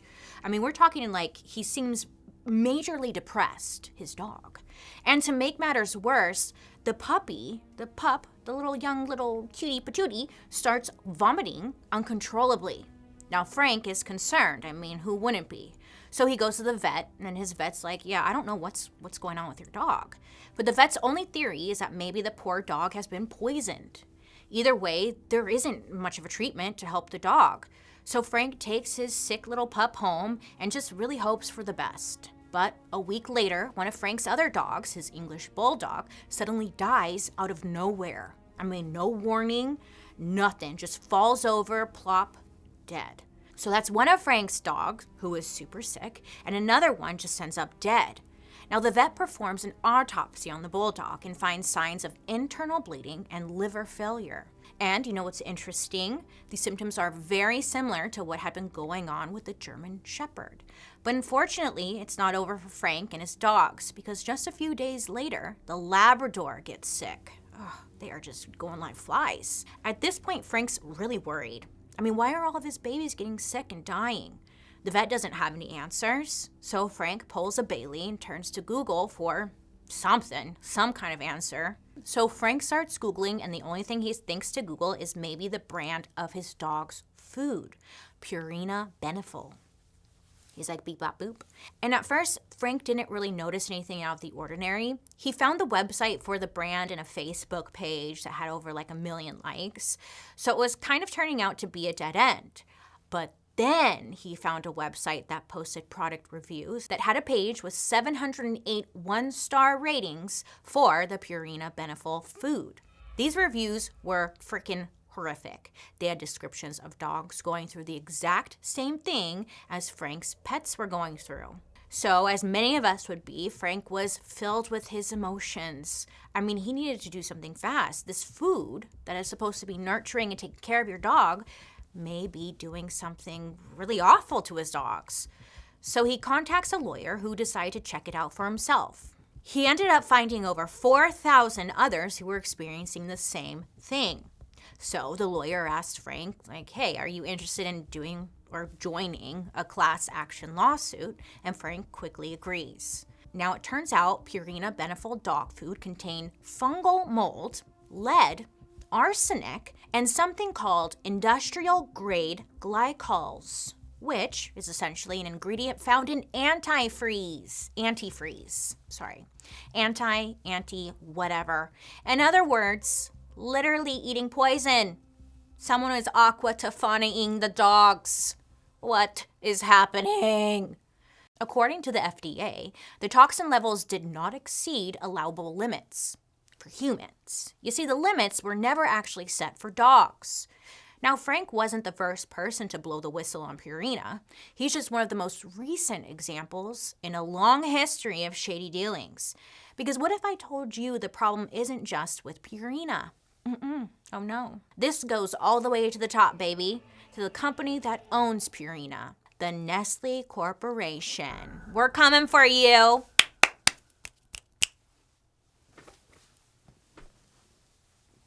Get 'em. Get 'em, Joan. We're coming for you, Nestle, and your goddamn good and freaking chocolate milk. Poisoning our dogs. How could you? We trusted you. Now, when I tell you Nestle's past is dark, I mean, that's putting it very lightly.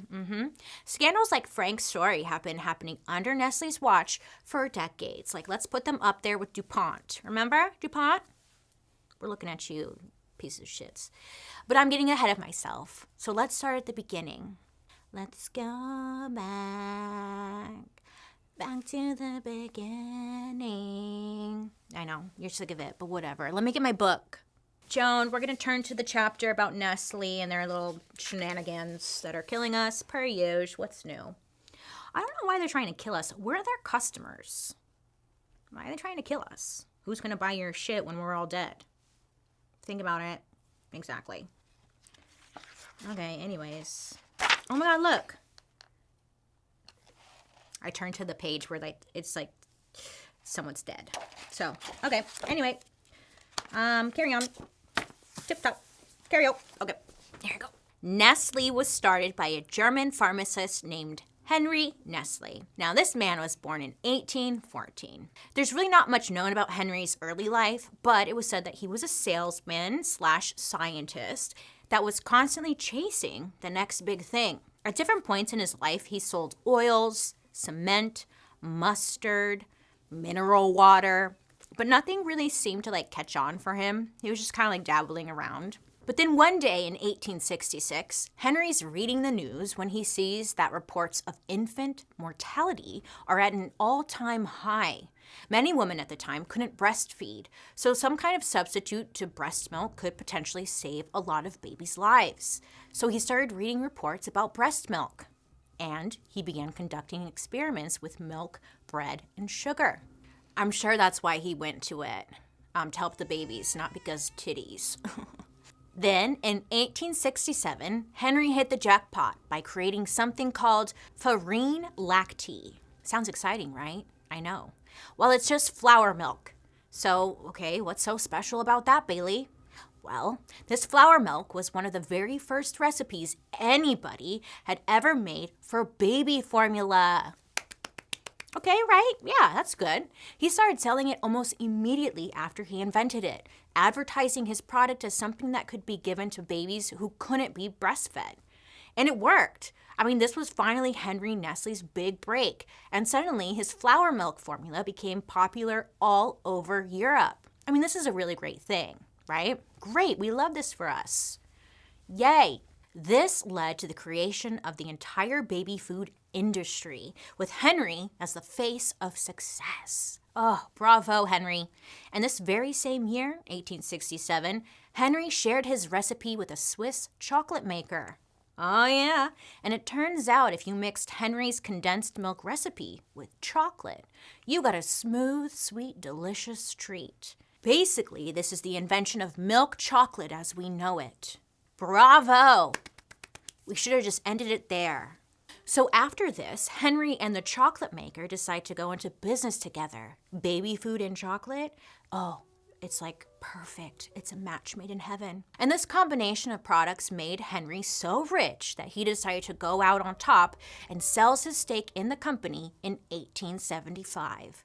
So it's around this point that Nestle's history starts to get a little bit more mysterious. Instead of there being an obvious head of the Nestle company, suddenly there's an entire board of directors. By 1905, Nestle had merged with so many other companies that they just became known as the Nestle Group. No one really knows who that was, but the Nestle Group. When World War I broke out in 1914, there was an increased demand in the U.S. for powdered milk for soldiers. So Nestle opened offices in the United States to do just that. And then when the Great Depression happened, Nestle found a way to make cheap coffee. And in World War II, Nestle was able to stay afloat when most other international corporations were suffering because Switzerland was a neutral territory. Basically, every time a major event hit Earth, Nestle found a way to profit and grow from it. And as they grew and became more successful, they swallowed up even more companies. So by the 1970s, the Nestle Group had their hands in everything from more coffee to TV dinners to makeup. By this time, Nestle basically owned everything. And if Nestle had just stopped at owning everything, well, this episode wouldn't exist, okay? So now it's 1974. Nestle had their first real controversy. Oh yeah. Their biggest seller at the time was still baby formula, but their profits were they're evening out. They needed to find a way to start selling more formula. So they decided to market the formula as a necessity. I'm using quotes here. Necessity that was better than breastfeeding. Now, this was a departure from old Henry, who originally pitched formula as something to use if you couldn't breastfeed. It went from an alternative option to really the only option for many women. Nestle even deployed saleswomen dressed up in nurses' uniforms to walk the halls of maternity wards, giving away free samples and other gifts to convince mothers that formula was healthier than breast milk. These quote-unquote nurses were paid on commission, which meant the more formula they sold, the more money they made. So, you think they're going to sit around and do nothing? No. So some of you may be thinking, well, okay, Bailey, what's so bad about that?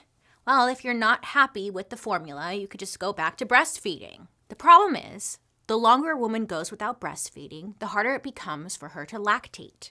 So by the time they figured out Nestle was selling them a load of BS, it was too late. They could no longer make their own milk, and they honestly needed the formula. And that's only if the women even figured out that this was a load of BS. Now, Nestle sees how successful this new marketing campaign has been, and they decide to make it global, worldwide. They expand their marketing into developing countries and start selling baby formula there too. By definition, a developing country is one with limited resources, things like food, money, and water. The last one becomes really important when you're trying to convince people to replace breastfeeding with formula. Why? Well, you mix baby formula with water for it to become something the baby can drink. So convincing people to only use baby formula in a place where clean water is in short supply is not the greatest idea or the greatest plan. So later that year, in 1974, a bombshell expose called The Baby Killer came out. It was all about multiple companies selling baby formula and their questionable practices. Aside from stating what we already know, like how formula requires water, the report said that in developing countries, the water that's available is contaminated. So the water being used to mix the formula was contaminated. But as the report goes on, there's a whole section specifically about Nestle and the fact that they didn't care that there wasn't clean water in developing countries. The instructions in the Nestle Mother Book say, quote, "Wash your hands thoroughly with soap each time you have to prepare a meal for the baby," end quote. But 66% of the households at the time in the country of Malawi didn't even have washing facilities of any kind, and even less people had a freaking kitchen. The book further states to, quote, "Place a bottle and lid in a saucepan of water and bring to a boil for 10 minutes on an electric stove." But most West African women at the time didn't even have an electric stove and did their cooking in a pot over a wood fire. When the authors of The Baby Killer pointed all this out to Nestle, they pretty much ignored what the report pointed out and continued to push their formula in developing countries. So what do you think happened when these mothers in developing countries continued to mix Nestle's baby formula with contaminated water? Question mark? Well, their babies started getting sick. And to make an awful situation even worse, sometimes, when money got tight, mothers would use less formula to make it last even longer. This meant that even if their water wasn't contaminated, using less of the formula could still lead to malnutrition and illness. So instead of creating a solution, Nestle created a whole new set of problems. Thanks, Nestle. After the report came out, doctors noticed infant mortality rates and malnutrition increasing in countries where the formula was being sold. So Nestle stopped selling their formula, right? No. You see, there weren't any regulations in place to prevent Nestle's false advertising. So instead of recognizing the problems they created, Nestle doubles down and keeps advertising the formula the same way they did before the report even came out. But more and more people started reading The Baby Killer. They see this big-ass company basically making money off of ruining the lives of innocent babies. And this makes everybody piss the frick off. So in 1975, people took to the streets to protest Nestle, and instantly their sales started to dip. So to address the concerns, Nestle joined with all of the other heavy hitters in the infant formula industry to form the International Council of Infant Food Industries. This organization announced a set of rules to try and address the criticisms people had. First, milk nurses. The fake nurses who walked around hospitals pushing the formula would no longer be paid on commission. Second, they had to wear a pin that demonstrated who they were so nobody could confuse them for real medical professionals. And finally, they agreed to cut down on all the formula commercials. I mean, this was a start, but these rules were extremely weak and they were honestly very easy to get around. I mean, a company who's getting caught doing grimy shit is now allowed to make their own rules and quote-unquote fix it. Of course, they're going to build in ways to get around these rules. So honestly, nothing really changed. Around 1977, a group called the Infant Formula Action Coalition, or INFACT for short, started to fix this. Now, this group called for a complete boycott of Nestle's marketing of infant formula in developing countries. This boycott started in Minnesota, and it really blew up from there. It spread to Australia, Canada, New Zealand, and Europe. It even got attention of major U.S. politicians like Ted Kennedy and the World Health Organization, or WHO. Then in 1981, the WHO created a special code that would officially prevent Nestle from promoting false advertising. The code would have been great, but the United States president at the time, Ronald Reagan, he refused to adopt it. He thought Americans should have the freedom to do whatever they want, including marketing crappy products and feeding them to their babies. He's like, yeah, it's a great idea. Freedom. But the boycott continued and finally started hurting Nestle where it counted. After all the bad press and the loss of revenue, Nestle finally agreed to follow the WHO code. I sound like a damn owl. WHO! And then Nestle became a wonderful company that changed their focus to creating world peace and giving everyone on Earth free chocolate bars. Psych, LOL. This is Dark History. We know that's not where this story is going.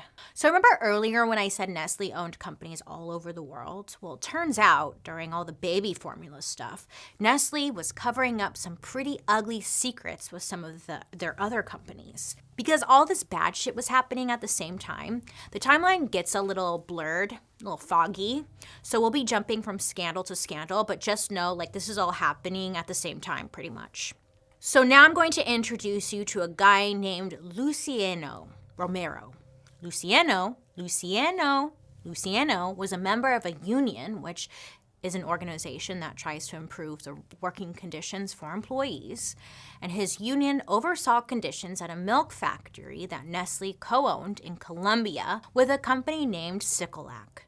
Now, this union that Luciano was in wasn't small time. They were the Sinol-Trainol Trade Union.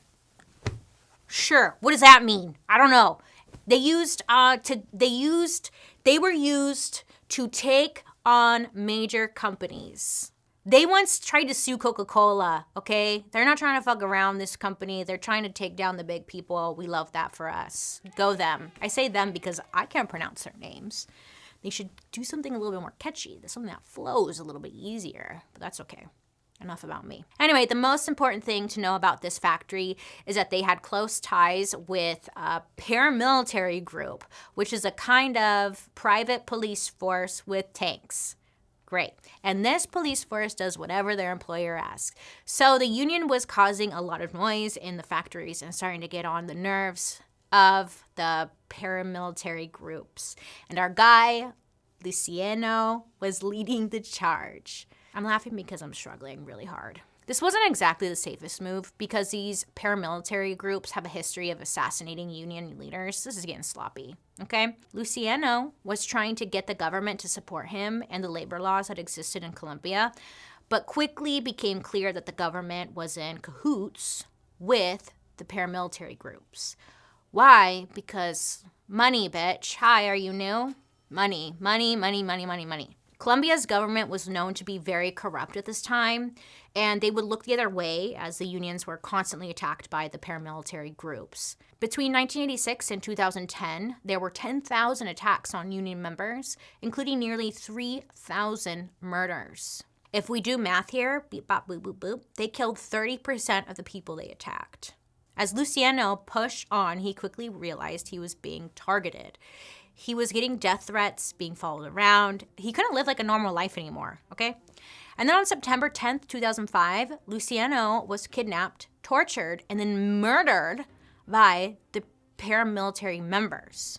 After Luciano died, there was an investigation into the assassination. And it wasn't just the local law enforcement and prosecution looking into this. It was investigated by both the Colombian and the Swiss government. I mean, it was huge. And everyone who looked into it found that Nestle had involvement in the whole thing. I'm laughing because what the hell is going on? I don't know. The investigation uncovered that Nestle knew Luciano was in danger, and before he died, Luciano had informed Nestle that he was receiving death threats, and Nestle refused to help him. Nestle is a global company, so they were required by international law to protect him, and they just straight up were like, no, and ignored it. So Nestle was held accountable, right? Of course not. Why would they? A human rights organization sued Nestle for their involvement in Luciano's death, but the case was dismissed in 2014. And as we've all seen before, just because a case is dismissed doesn't mean that they're necessarily innocent. The legal advisor for the European Center for Human Rights argues this case being dismissed shows that huge companies like Nestle are intentionally too complex to be held accountable. I mean, if we're being honest, too big for accountability is actually the best way to describe any corporation, and not just Nestle. But unlike many other corporations, Nestle has more of a paper trail to follow. And the deeper you dig, the worse things keep looking for Nestle. Because on top of poisoned dog food, messed up baby formula, and the murder of a union leader, Nestle is now coming for your water. Oh, yes, they are. So in 2005, the CEO of Nestle, his name's Peter Brabeck, yeah, he said it's a little extreme to call water a human right. He's wild, this Peter guy.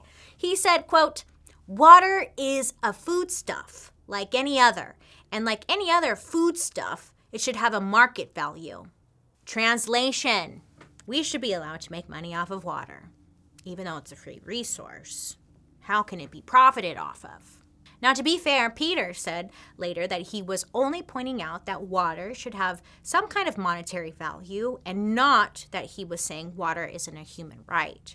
But why would Nestle care about water so much anyways? Well, some of the many companies Nestle owns produce bottled water. So this whole thing is starting to get a little suspicious. Okay? Let's jump back really quick to 1949. A little bit of context here.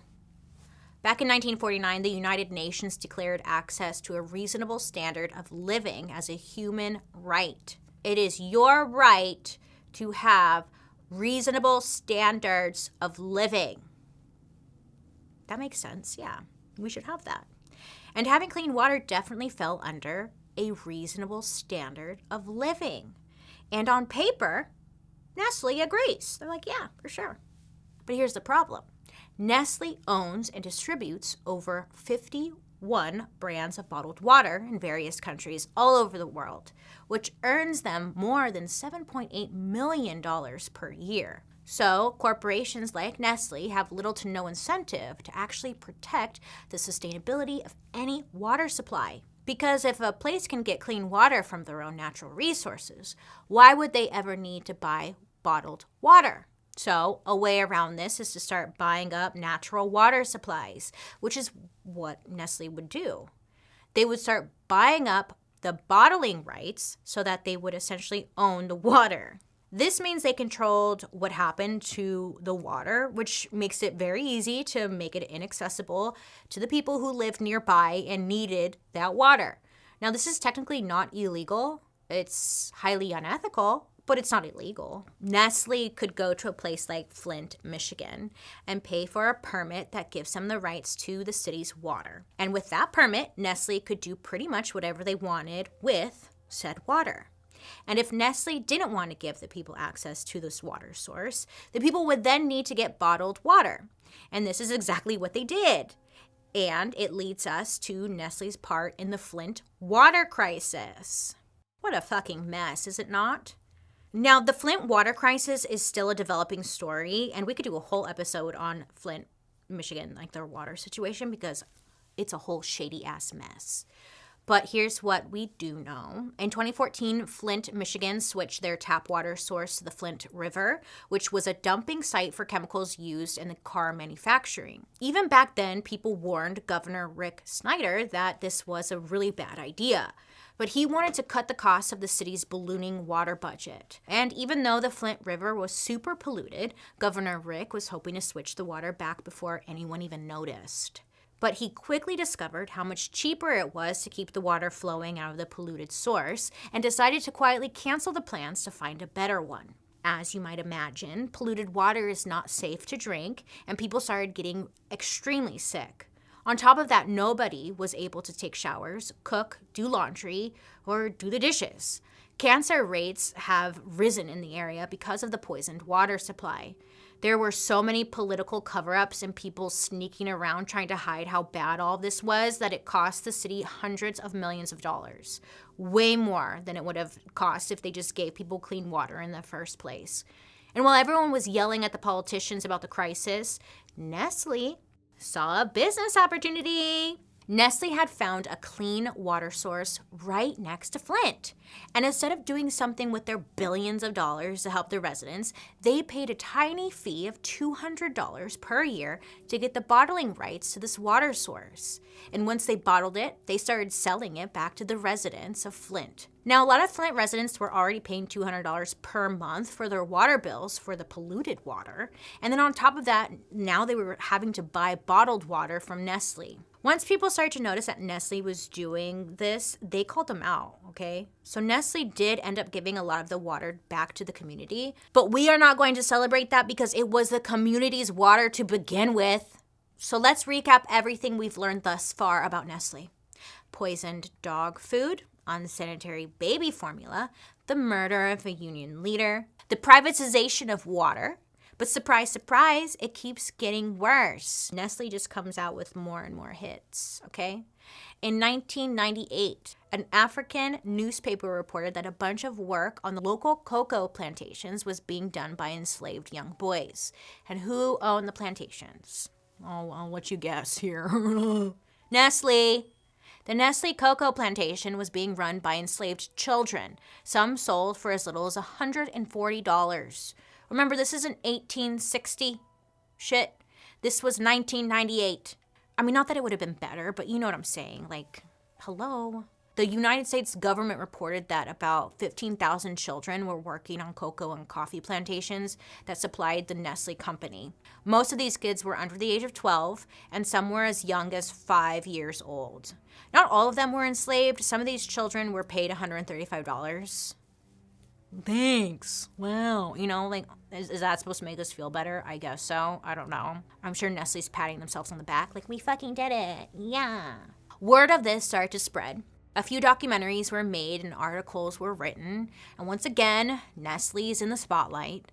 The United States government pitched a few ideas for how to end child labor abuses, and the cocoa industry, including Nestle, they agreed to take steps to reduce child labor by 70% by 2015. That's right, they're like, we'll reduce child labor, not stop it, okay? We're just gonna tone it down a little bit. And even though they are quote unquote trying to reduce child labor, some economists say that to this day, Nestle hasn't actually started the process at all. Great. Man, I freaking love that chocolate milk, but I fucking hate it now. I fucking hate it.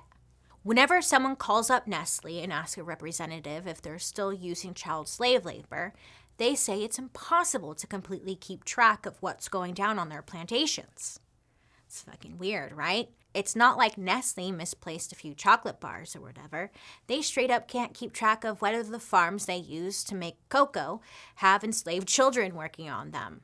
I don't know, just an idea. Why don't you go down and visit the farms and see what's going on in your company? I don't know, just an idea though. People don't come to me for these ideas. But there are even more scandals from Nestle. Yes, there's even more than child labor and slavery. It turns out the building of the cocoa plantations directly contributes to the illegal cutting down of trees all over Africa, which is linked to a drop in population for a number of animals such as chimps and elephants.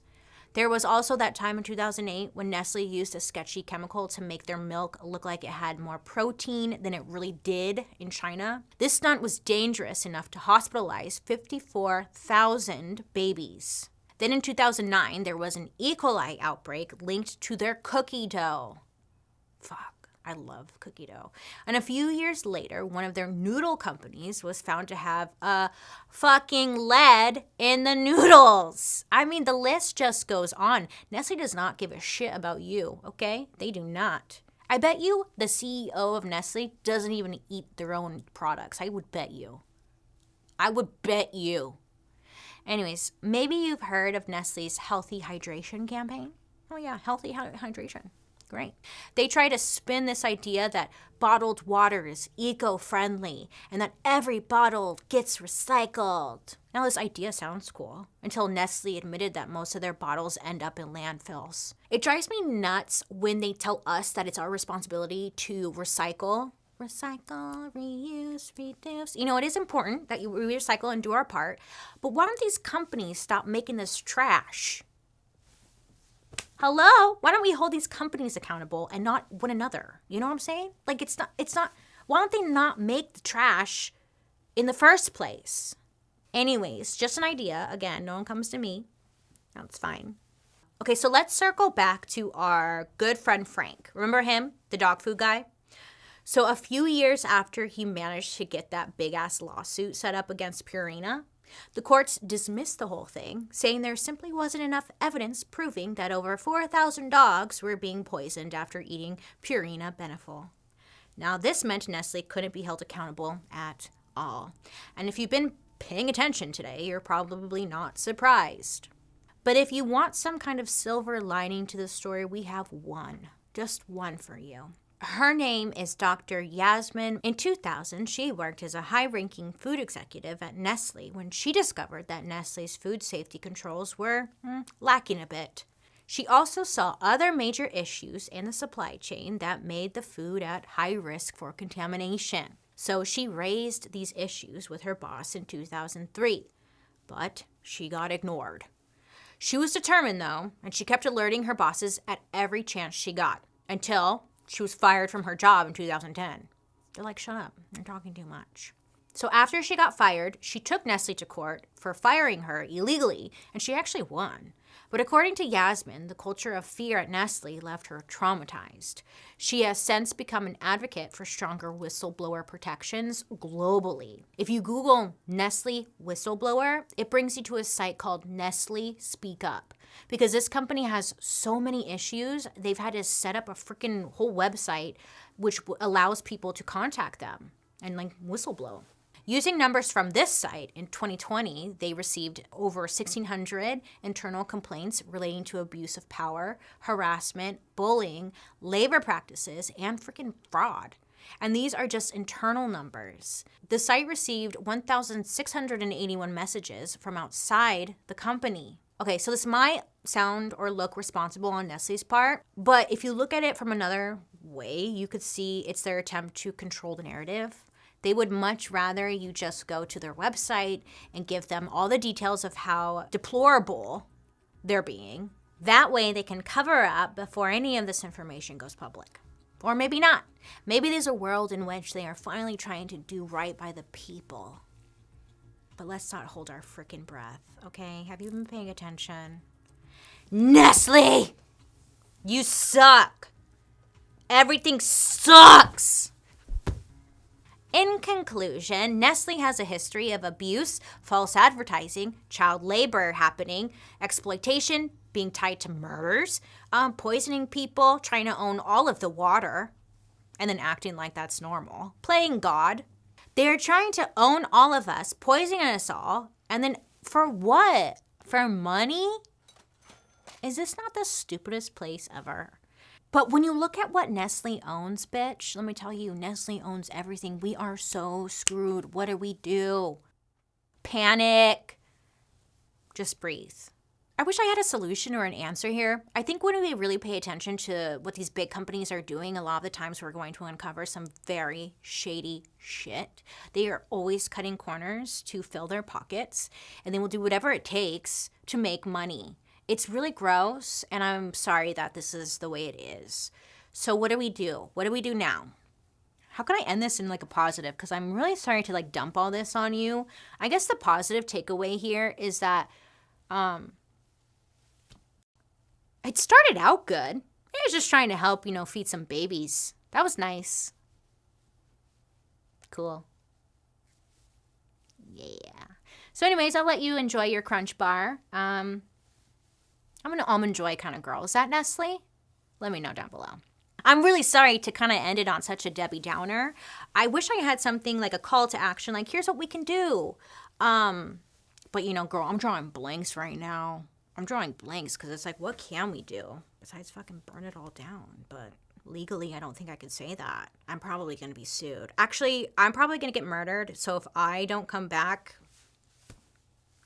it's probably Nestle that did it. You know what I'm saying? Joan, they're coming for us.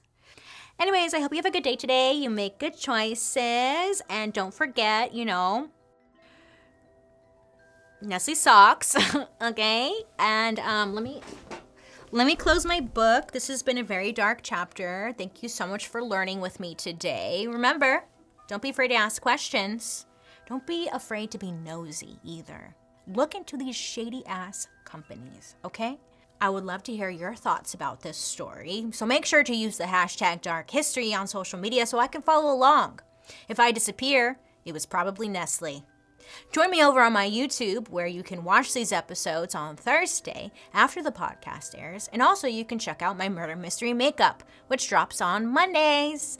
I hope you have a wonderful rest of your day. You make good choices. And I hope to be talking to you next week. We'll see.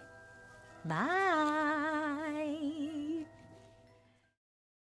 So when you walk into a grocery store, there's always fruit like right at the front, right? And then if you look around, I did this at the store the other day. I was like looking around. You see on the walls, there's pictures of like jolly farmers and sometimes driving a tractor, petting some chickens, right? It's just like cute. And you're like, oh my God, farm. That's where my food comes from. And then get this, it's intentionally misleading. I mean, those pictures are there to subconsciously make us feel like what we're buying is still hand-picked by that lovely farmer and farm fresh. But the reality is that farming has changed in a big way around the world, and this is thanks in part to a little company called Monsanto. Monsanto! Okay. So before we keep going, I just want to make it clear with you. Monsanto, they were acquired or like bought by a company called Bayer in 2018. So now technically Monsanto is just Bayer. I know. So like they don't go by Monsanto anymore, it's just Bayer, but most of their like shady stuff happened when they were still called Monsanto. So that's what I'm just gonna call them moving forward. But it's under the Bayer umbrella, Bayer. They're shady. I trusted them for so long. I've seen those commercials, Bayer. They're like, take 2 of our aspirins and you won't have a heart attack. And they've been pushing that down our throats since like 1982. So listen here, Bayer, we're on to you. It's not a threat. I'm just like pointing out facts. Okay, so picture summer break. Picture it, okay? But it's like back in the day and just being outside, just soaking up the sun, the vitamin D, fresh air, birds, no screens, okay? You're there laying on like a towel maybe and just downing like 5 of those rocket popsicles that you got from the truck. Yeah, those things were the shit. And you know exactly what I'm talking about. So it's the best of times, right? We're outside, we're living life. It's happy, it's innocent. It's just nice, right? Now, what if I told you all those years playing outside would actually kill you? I know, I don't know. Well, for thousands of people in Aniston, Alabama, this literally happened. Yeah, something in Aniston was making all sorts of people sick. Aniston is a town that sits at the end of the Blue Ridge Mountains. Where's that? That sounds pretty. Blue Ridge? I'm into it. It seemed like one of those southern towns from the movies where everyone like really knows each other. They all go to church together. It was very picturesque back in the day. In the 60s, the population of Aniston was around 33,000 people. So it was like a pretty small place. And over 42% of people in the state were living below the poverty line. This was especially true on the west side of Aniston. The people who lived there, they grew their own food. They raised pigs in their backyard. They caught fish in the streams. And in general, like, you know, times were tough. A lot of the times, the people who lived there would just take the work that was presented to them. But something a little weird was going on in Aniston. I mean, there were rumors swirling around about a guy who walked through a local Aniston landfill, and at the bottom of his shoes, they completely burned off, just clean off. Very, Roger Rabbit. Remember when he's melting the shoe? I had nightmares about that. Soon, it wasn't just rumors. I mean, there were dozens of Aniston residents sick with mysterious, horrible illnesses. And like people were starting to wonder, like, what the hell is going on? So I'm gonna tell you what the hell was going on, okay? In 1935, a chemical company named Monsanto took over a local factory. So having a factory like this in town was supposed to be great for the people who live there. I mean, it was gonna give them a lot of jobs. Hopefully, tons of people were gonna have steady work. And Monsanto produced a lot of different chemicals, but mostly they focused on like pretty scary chemicals known as PCBs. Yeah, let me tell you what PCB is short for, because I'm gonna nail this. Here I go. Polychlorinated biphenyls. Nailed it. It's a scary chemical, whatever, it's PCB. Okay, so these chemicals, the PCBs, they were essentially used for creating like heavy machinery and electrical equipment. And every single day, the Monsanto factory would pull a DuPont. Do you remember DuPont season 1, first episode? Go back, it's great. But the Monsanto factory would take all of their toxic waste and then they would dump it directly into the Aniston creeks and the landfills. So this is not great. They just were literally dumping millions upon millions of pounds of these chemicals. I mean, like it was regular trash. In a way, because like they're putting in the creek, so I hope you're not dumping trash in the creek, but you get it. So this meant that the chemicals were in the water that people, the community, they were drinking that water. It was the water that people swam in, and even like the water people baptized their children in. Praise God, you know? In 1966, some Monsanto workers noticed that there was something like weird happening in the local creeks. So apparently, if fish were put in creeks near the factory, within 10 seconds, they would go belly up. Yeah, dead. And like the poor little fish would start spitting up blood like crazy. And I guess their skin would just shed right off. I don't think that's good, right? And it's like, what do the workers do after they discover this? You're like, oh, that sucks. But they don't, nothing happens. A few years later, in 1969, workers discovered the fish in other Aniston creeks had 7,500 times the legal limit of like that PCB chemical. And it was all in their little fish bodies. 7,500 times the legal limit. So I think that's a lot. Okay, but once again, like people are discovering this and like Monsanto's like, we don't do anything, like leave us out of this. Pretty soon they started to get some serious heat, Monsanto, because the rumors about what was happening in town, they weren't rumors anymore. It was a reality. Okay, so there's this article by a journalist named Harriet Washington. I'll link the article for you down below. And she highlights the shocking things that happened to the Aniston community. People were suffering from terrifying things like sudden memory loss, confusion, autoimmune diseases, kidney failure. The list goes on. People who were like living near each other, they all got diagnosed with cancer around like the same time. And that's called a cancer cluster, but it was odd, right? And they didn't know what was going on. Nobody did. I mean, people were suddenly like immobile with illnesses that seemed to like come out of nowhere. And like some were even having serious breathing problems. Now, the major problem was that there was no test being done on people to like find out what the heck was really going on. And this was probably on purpose. I mean, let's be real. Instead of checking on the local Aniston people, Monsanto ordered tests to be done on rats. Yeah. So they wanted to see like what would happen to the rats once they were exposed to the factory's PCB chemicals. So they were like, we're gonna test these rats and we'll let you know if it's toxic. And then when the results came back, it wasn't good, okay? Because it was a bad look for them because the rats were covered in tumors.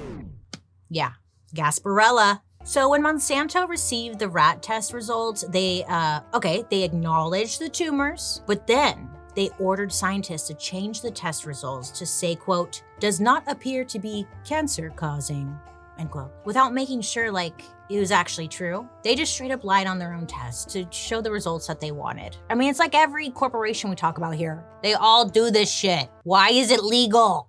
The worst part, even if residents avoided the creeks filled with chemicals, the chemicals were also like in the soil where people were growing their food. And even if you could find a way to avoid the water and like the food grown in Aniston, the Monsanto factories was one of the main employers in town. So pretty much everyone got some type of exposure. It was like nobody could win.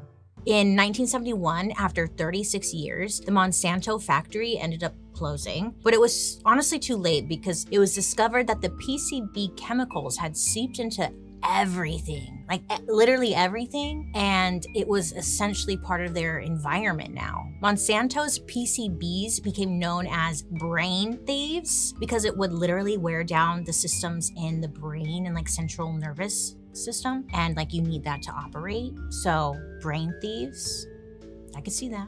It was also ruining people's endocrine systems. In other words, like the system that controls your hormones and like releases them into the blood. And when your endocrine system is messed up, honestly, like everything goes sideways. Your reproductive system, your mood, your physical development, and even your mental development is thrown off. And like this continued to happen all over Aniston, just all over, all of it. I mean, people were just falling apart, and Monsanto kept telling them that these PCB chemicals were fine in small amounts. Yeah, it's totally fine, but just like small amount. But we all know that's BS. They're lying, we know it. It's like, of course they're gonna give us some loophole excuse. In 2003, after thousands of lawsuits and years in court, Monsanto was found guilty of knowingly poisoning Aniston.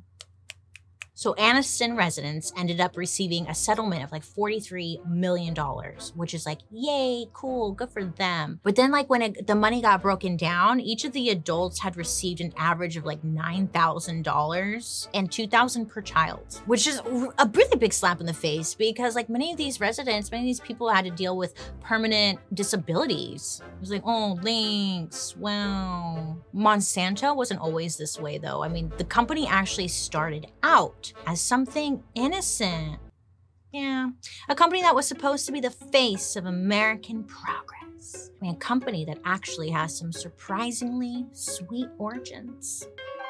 So we're going back to the beginning. Okay, 1901. We're there. A man named John Queeny founded Monsanto. He was an executive who worked in the pharmaceutical industry. So like he knew how successful the world of chemicals was gonna be. Like it was the future. And he produced saccharin, which is an artificial sweetener. And honestly, the reason Monsanto took off the way they did is because their saccharin, it brought them one of their most powerful clients in the whole world, Coca-Cola. It was a match made in heaven. Saccharin needed Coca-Cola and Coca-Cola needed saccharin. And they grew together and they took off and Coca-Cola became, because of Monsanto's saccharin. You following? I mean, without Coca-Cola's business, Monsanto probably would not even be as big as they are. In 1915, Monsanto made its first $1 million, and after just a few years, John had a multi-million-dollar company. So he started producing products that were even bigger money makers, like caffeine and vanillin, which is like a vanilla extract. So things are going great for them. But then in 1928, John is diagnosed with cancer. I know, bummer. He decides it's best to pass the reins of the company onto his son, Edgar. And Edgar, yeah, he had some big plans, okay? And he had things besides soda on his mind. In the first half of the 20th century, America relied on other countries to supply their chemicals. I mean, they needed these chemicals to build supplies, which were going to be used in the war, but also chemicals for common things like packaging, appliances, toys, cars, you name it, there's a chemical in it. So it costs a lot to ship chemicals to the States, especially if America was feuding with the country and they decided to tax the shit out of us to send a message. Yeah, so if there was like a big conflict going on, like World War, it would be a big opportunity for a company like Monsanto. They decide to become the provider when it comes to chemicals. Within a few short years, Monsanto was making everything from plastic to dishwasher detergent to medical supplies. They were expanding. And then they created a product that became key to America winning World War II. Styrene monomer. Ooh, it's a good name, styrene monomer. Come, darling, monomer. I guess it's a chemical. Yeah, so this chemical liquid is used to make rubber, latex, and fiberglass. I don't know how they do. Like, I did not pay attention to chemistry or biology. I don't know how. Like, what? I know. So, like, these obviously are very important during a war. So they made things like the glass for the airplanes and things to really help with the war going on. And at this point, Monsanto sort of becomes the face of American innovation. I mean, if there was some kind of cutting edge technology, Monsanto created it. Yeah. I mean, they were trying to be the answer to everyone's problems. For example, in the 1950s, there was like a big baby boom. The population doubled in size in less than like 50 years. I guess just the people were bored. Let them have it. There was a huge housing crisis and like just not enough supplies or space to build the homes that were needed. And even if like enough materials or space was available, it was very difficult for the average person to afford it. Oh my God, it sounds like right now. Same Z. And of course, here comes Monsanto with a solution. Everyone listen up, plastic. And hey, plastic was a game changer. Monsanto even had the idea to build houses out of plastic. In 1957, they created something called the House of the Future. And it was a home that was made almost entirely out of Monsanto plastic, which could be built quickly and more affordably. And like Walt Disney, yeah, cameo. He loved this idea so much that he put the House of the Future prototype in Disneyland, and it was there for like 10 years. He's like jacking off to it every night or something. I don't know. He was stoked. This was so the average American could think of Monsanto as like the future of America and really just, oh wow, they're so cool. Look, they're at Disneyland. I don't know. So at this time, like Monsanto is crushing it and it has like a chokehold on America. People love them. No one's thinking bad things about them. And especially after World War II ended, I mean, the people came home and they were like, we love Monsanto. They built our planes. We got all that. They did everything for them. Monsanto was the shit. Meanwhile, Monsanto is raking in the cash and looking for like more ways to expand their empire, you know? So they were developing new products like fertilizers, herbicides, and pesticides, which is like great. More things that Monsanto was saving our ass with. But Monsanto had some big plans for their innocent little plant fertilizers. Global domination.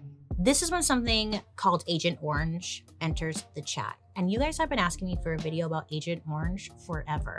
Here it is, right here. It's in this section. So whenever I hear the name Agent Orange, I honestly just think of the band. Monsanto developed Agent Orange in the 1940s, and it was a cocktail of all like the super powerful weed killers that you could like possibly have. It was the weed killer. The goal was to create a super powerful herbicide that would kill any living plants you wanted. It turns out Agent Orange not only destroyed every plant it touched, it was also extremely toxic to humans as well. Agent Orange was created, okay? And Monsanto saw a, quote, adverse effect in the humans that were exposed to it. So this was like because the Agent Orange contained two very dangerous chemicals in them, dioxin and something called TCDD, which is just a short name for like a long ass chemical name that I'm not gonna embarrass myself with. So TCDD. But look, all you need to know is deadly as shit.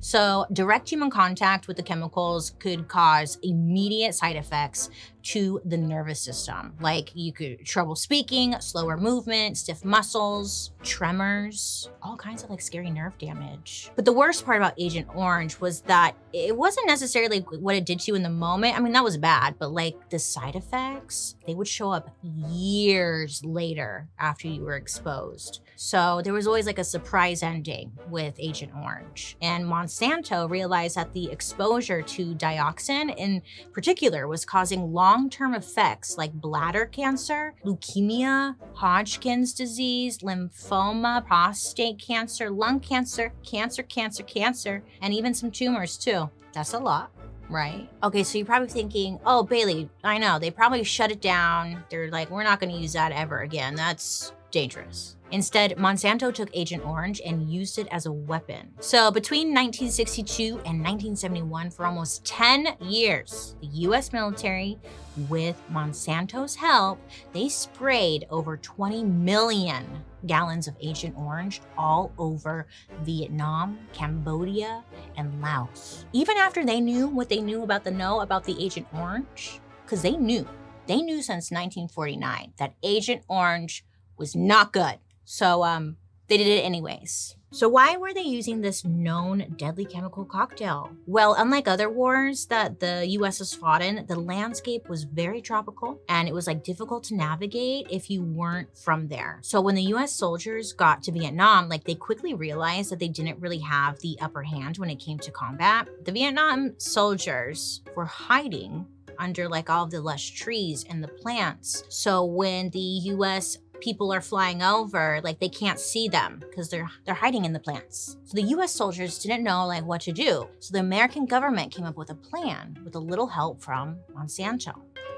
The US soldiers would drop the chemical Agent Orange from a helicopter and destroy all of the greenery and trees that their enemy soldiers were using for cover. This way they could force the soldiers out into the open, and that's exactly what they did, and it worked. But the thing is, Agent Orange wasn't just destroying the plant life. Little did they know it was destroying the lives of millions of people too. The Red Cross estimates that in that 10-year period, Agent Orange killed over 400,000 people, and over 3 million Vietnamese people had lasting medical disabilities from exposure to Agent Orange as well. And not all of these people were enemy soldiers in battle. I mean, plenty of them were US soldiers on the ground fighting, and not to mention the Vietnamese citizens, like the women and children who were just like minding their own business and became innocent victims in all of this. In the years after the war, at least 150,000 children in Vietnam were born with serious birth abnormalities as a direct result of Agent Orange. These were conditions like spina bifida, congenital heart defects, missing limbs, brain and spinal cord issues, hernias, Down syndrome, and a ton of other disorders. Okay, it was just like lethal. It wrecked people. To this day, 2 million people in Vietnam are still dealing with the medical conditions and cancer that came from Monsanto. Agent Orange literally changed the victim's DNA. I mean, these health issues from the war decades ago have been passed down from generation to generation. Like, it's nuts. It will still be passed down for generations to come. I mean, today, babies are still being born with all of those health issues we mentioned. And like, it's still a major problem. It's had a lasting effect for way too long. And internal reports showed that Monsanto, they knew about these medical concerns years before it was used in Vietnam. So in 1984, there were thousands of the United States Vietnam veterans. They ended up suing the makers of Agent Orange. And this was like only after decades of struggling with health issues. And Monsanto, of course, they denied that they had anything to do with their health problems. And they eventually decided to settle, claiming that they wanted to, quote, avoid years of legal litigation. But it ended up backfiring. Settling was seen as Monsanto admitting that they were guilty, like to the media. And in the settlement, Monsanto agreed to create a $180 million fund for the sick Vietnam vets. This was supposed to last long enough to cover their legal costs and the legal costs of any of their unborn children who had lasting effects from Agent Orange. And like there was one man named Al Marcotte who served in Vietnam, and he testified in the court against Monsanto. And he did this while wearing his special forces uniform and walking on crutches. Al is a respected Green Beret, so he's tough as shit, and he's probably seen some shit. Al actually suffered from dioxin exposure in Vietnam that left him with a severe nerve damage situation and like a very painful skin condition. And then after hearing about the Monsanto settlement, he said, quote, "I don't think Monsanto should get off this easy."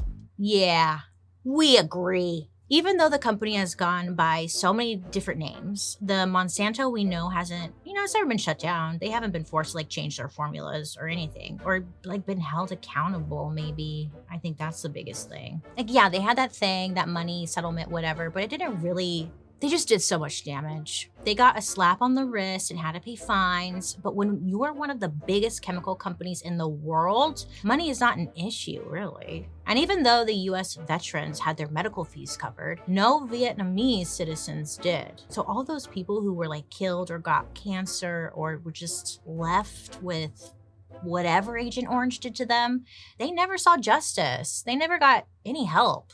In 2005, a group of Vietnamese victims of Agent Orange brought a case to the US court. It was rejected because they weren't American citizens, and this seems to be a common theme for Monsanto. It's just deny and walk away, Now, ever since it became clear to Monsanto that Agent Orange was too toxic to be used as a commercial weed killer, it seems like they were in the market to find something less lethal, but just as effective. So throughout the 50s and the 60s, they were looking for that secret sauce weed killer that would bring in the big bucks. I guess finally, they found it. Well, technically someone else did, but they found it.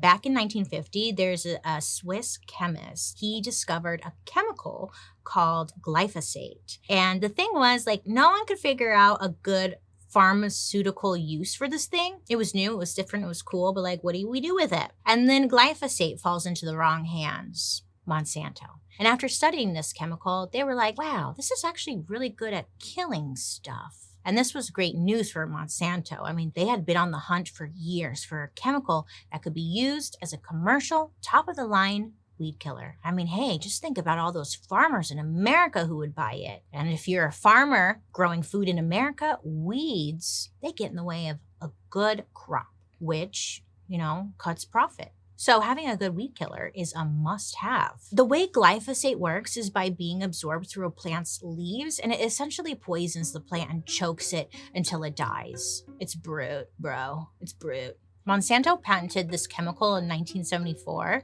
and brought glyphosate to market under the trade name Roundup. You know Roundup. Paul loves Roundup. Paul? Yeah, he's trying to poison me.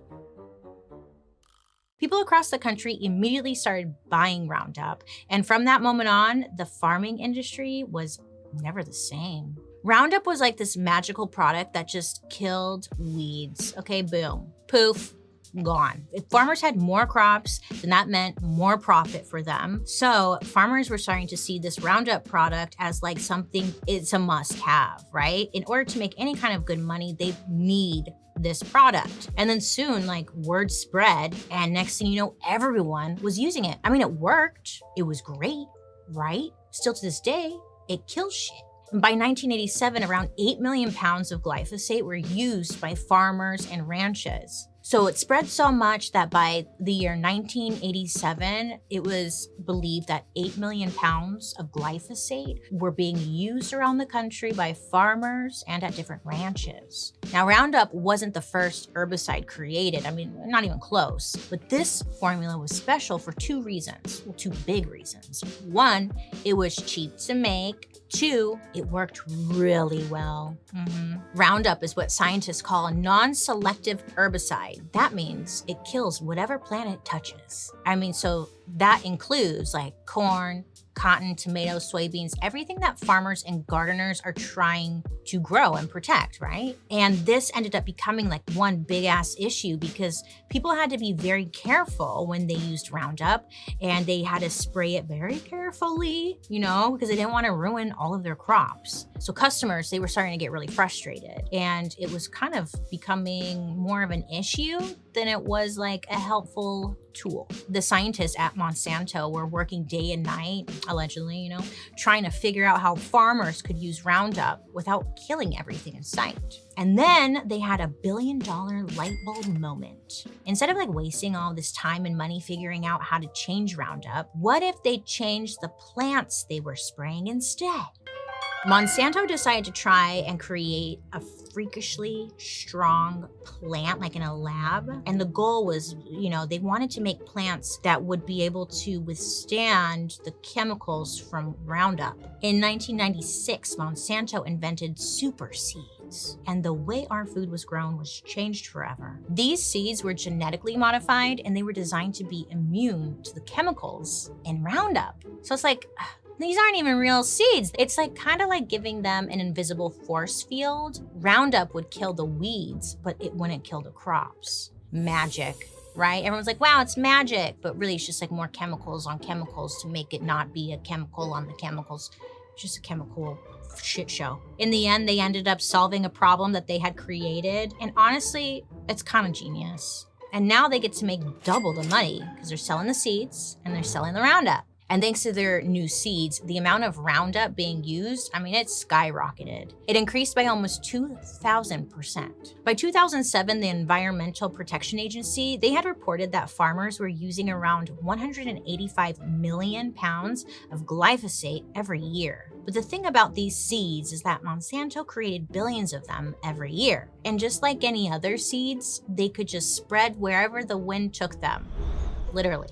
These seeds were Monsanto's secret weapon. So, of course, they're gonna look out for themselves first, and they were gonna do whatever they had to do to keep them secret. I mean, it cost millions of dollars to create them. We all think of a seed as like a thing, a noun, something you buy. And once you do, you own it, right? You own this seed and you can just spread it somewhere, water it, or whatever. Just do whatever you want. You can eat it, raw dog it, I don't know. Well, that is not the case when you buy Monsanto's genetically modified seeds, because it comes with some rules. These are some special seeds that are just not found in like nature. Monsanto owns the rights to all of these seeds. Let's say you used a Monsanto seed to make soybeans. You can't just like take a seed from the soybean that grew and like drop it into the ground the next season, like farmers have been doing since farming was invented. Even though it's on your land, you don't own it. And using that seed would be considered stealing from Monsanto because they believe they should get a cut. It's very weird. I mean, my first thought was, so how does Monsanto know if farmers are even doing this? Like just replanting their seeds? Well, they have their own version of a shady police force. In the report from 2000, Leora Broido, a journalist at Mother Jones, she revealed that Monsanto admitted to using some super aggressive tactics to keep farmers from reusing their seeds. And Monsanto, they had hired private investigators who they called auditors. I know, it's giving Scientology. And these auditors, they would drive out to different farms, out to the farmland, and they would secretly take samples from farmers' crops and like test them. I guess they were looking to see if people were buying Monsanto seeds like on the black market, or if they were, quote, brown bag in it. This was a phrase Monsanto used for farmers who would save seeds from one growing season and use them in the next. Now, if these auditors thought they found any evidence of stealing, they'd bring the results back to Monsanto and listen to this. Yeah, Monsanto would then get their names. They would broadcast their names in radio ads on local stations, like literally outing people like, oh, Barry Jones on Hickamy Street is selling the same soybeans as you, but he isn't paying for them. Go shame him. They were like seed shaming. Very odd, right? So Monsanto's petty. The company even set up like a phone number where farmers were urged to call in and snitch on their neighbors. They were turning people against one another. Meanwhile, they're just like, we're over here with money. You guys fight over there. And like, honestly, that's just the tip of the iceberg. There's court records that show that these auditors would secretly videotape and snap pictures of farmers and like sneak into community meetings. Their goal was just to spy on people and see what they were doing. They would go into local towns and have groups of informants working for them so they could like keep controlling the farmers by controlling their seeds and make sure like no one was getting out of line. Yeah, they're psychotic. They're like a stalker ex-girlfriend. Like, this is insane to me because that same year in 2000, Monsanto, they made $5.4 billion in profit. Like, bro, I think you're good, you guys. I think you're good. Like, there's no reason to be this upset. It's around this time that Monsanto began tightening its chokeholds on the American farmer. It's essentially got to the point where like farmers had to go buy Monsanto products or just go bankrupt. Those were all the only options. And like over the years, Monsanto has sued over 800 farmers. Yeah, so imagine being a farmer and trying to like go up against this billion-dollar company. So while all of this is happening, there was something people just weren't accounting for. So people used Roundup for decades, mainly because they thought it was less toxic than other herbicides, right? I mean, that's what they were told, or so we thought. In 2015, the World Health Organization and their Agency for Research on Cancer said that glyphosate, the main Roundup ingredient, can cause cancer and is linked to Parkinson's and Alzheimer's. Over tens of millions of thousands of this stuff has been used on crops by farmers who had no idea what they were dealing with. So it's like, oh no, what kind of shit sandwich are we getting into, right? Like, how the hell is Monsanto getting away with all these horrible things? They're making everybody sick. But maybe that's their plan, you know? Well, way back in the 1970s, when the people were just starting to be concerned about Agent Orange, Monsanto sponsored or like paid for studies to be done that would show that the long-term health effects of their ingredients, dioxin, you know, the Agent Orange stuff, and like it was not going to affect the health of the workers. And these studies, they were published in medical and scientific journals in the 80s. And this is like when Monsanto was already neck deep in lawsuits. And they all magically said the same thing, like, don't worry, you guys, like, this is scientifically proven to not be bad for humans. For some reason, even though Monsanto paid for the study, it was still good enough evidence to get Monsanto out of hot water. Cut to a few years later, when a woman named Kate Jenkins, a PhD chemist at the EPA, decides to double-check these scientific studies that Monsanto paid for. And sure enough, she does her research and becomes convinced that Monsanto deliberately manipulated the studies to say that dioxin wasn't harmful. On February 23, 1990, Dr. Jenkins sent a memo to the board of the EPA called Newly Revealed Fraud by Monsanto. But listen, as soon as she put in the official request for the EPA to audit Monsanto studies, Dr. Jenkins was pulled from her job. Yeah, she was like taking off all of her assignments. Dr. Jenkins was moved to a job at the EPA that was essentially like admin. She was being silenced. She was being punished. Somebody was mad. So she ends up filing a complaint to the Department of Labor because, hello, hi, she's just trying to do her job and prove that like maybe this huge corporation was hurting a lot of innocent people, you know? That's all I'm trying to do, you guys. The Labor Department was like, yeah, we totally hear you, Dr. Jenkins. This is really bad. But you know, the EPA still refused to investigate Monsanto. They just told her what she wanted to hear and never did anything about it. And then after a while, they just closed the investigation. Dr. Jenkins spent years having to deal with the consequences of calling Monsanto out. But thankfully, it wasn't all for nothing. I mean, thanks to Dr. Jenkins, thousands of veterans ended up getting medical care who wouldn't have gotten it otherwise. Her persistence in getting Monsanto investigated, quote, broke a roadblock that was stopping veterans from being heard. She was even awarded with a plaque for exemplary service to Vietnam veterans for it. I love her story because it shows us that David really can stand up to Goliath, huh? Even though she didn't win the battle, she won the war and got tons of people the help they needed. In 2018, Monsanto was acquired for $63 billion. That's a lot of money. But someone paid that much, and it was a German company called Bayer. Yeah, I didn't know they had that much money just on hand. Good for them, I guess. Now, Bayer became famous for introducing the world to things like aspirin and heroin. Yeah, they actually invented heroin as a substitute for morphine, but that's just called a good time.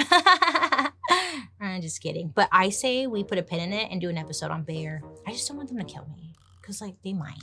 Not long after the Bayer-Monsanto deal was completed, Bayer agreed to pay $10 billion to end 95,000 lawsuits about exposure to Roundup. Now call me crazy, but when 95,000 people are suing you, maybe you're the problem. That's a lot of people to be suing you. Maybe you're doing something wrong, you know? And then the crazy thing is, even though they settled with like all those people, Bayer still gets to sell Roundup without adding a warning label. Okay, they said they'd stop selling it to, quote, residential customers, AKA everyday people. And they said this in 2023. I don't know why I said it like that. 2023.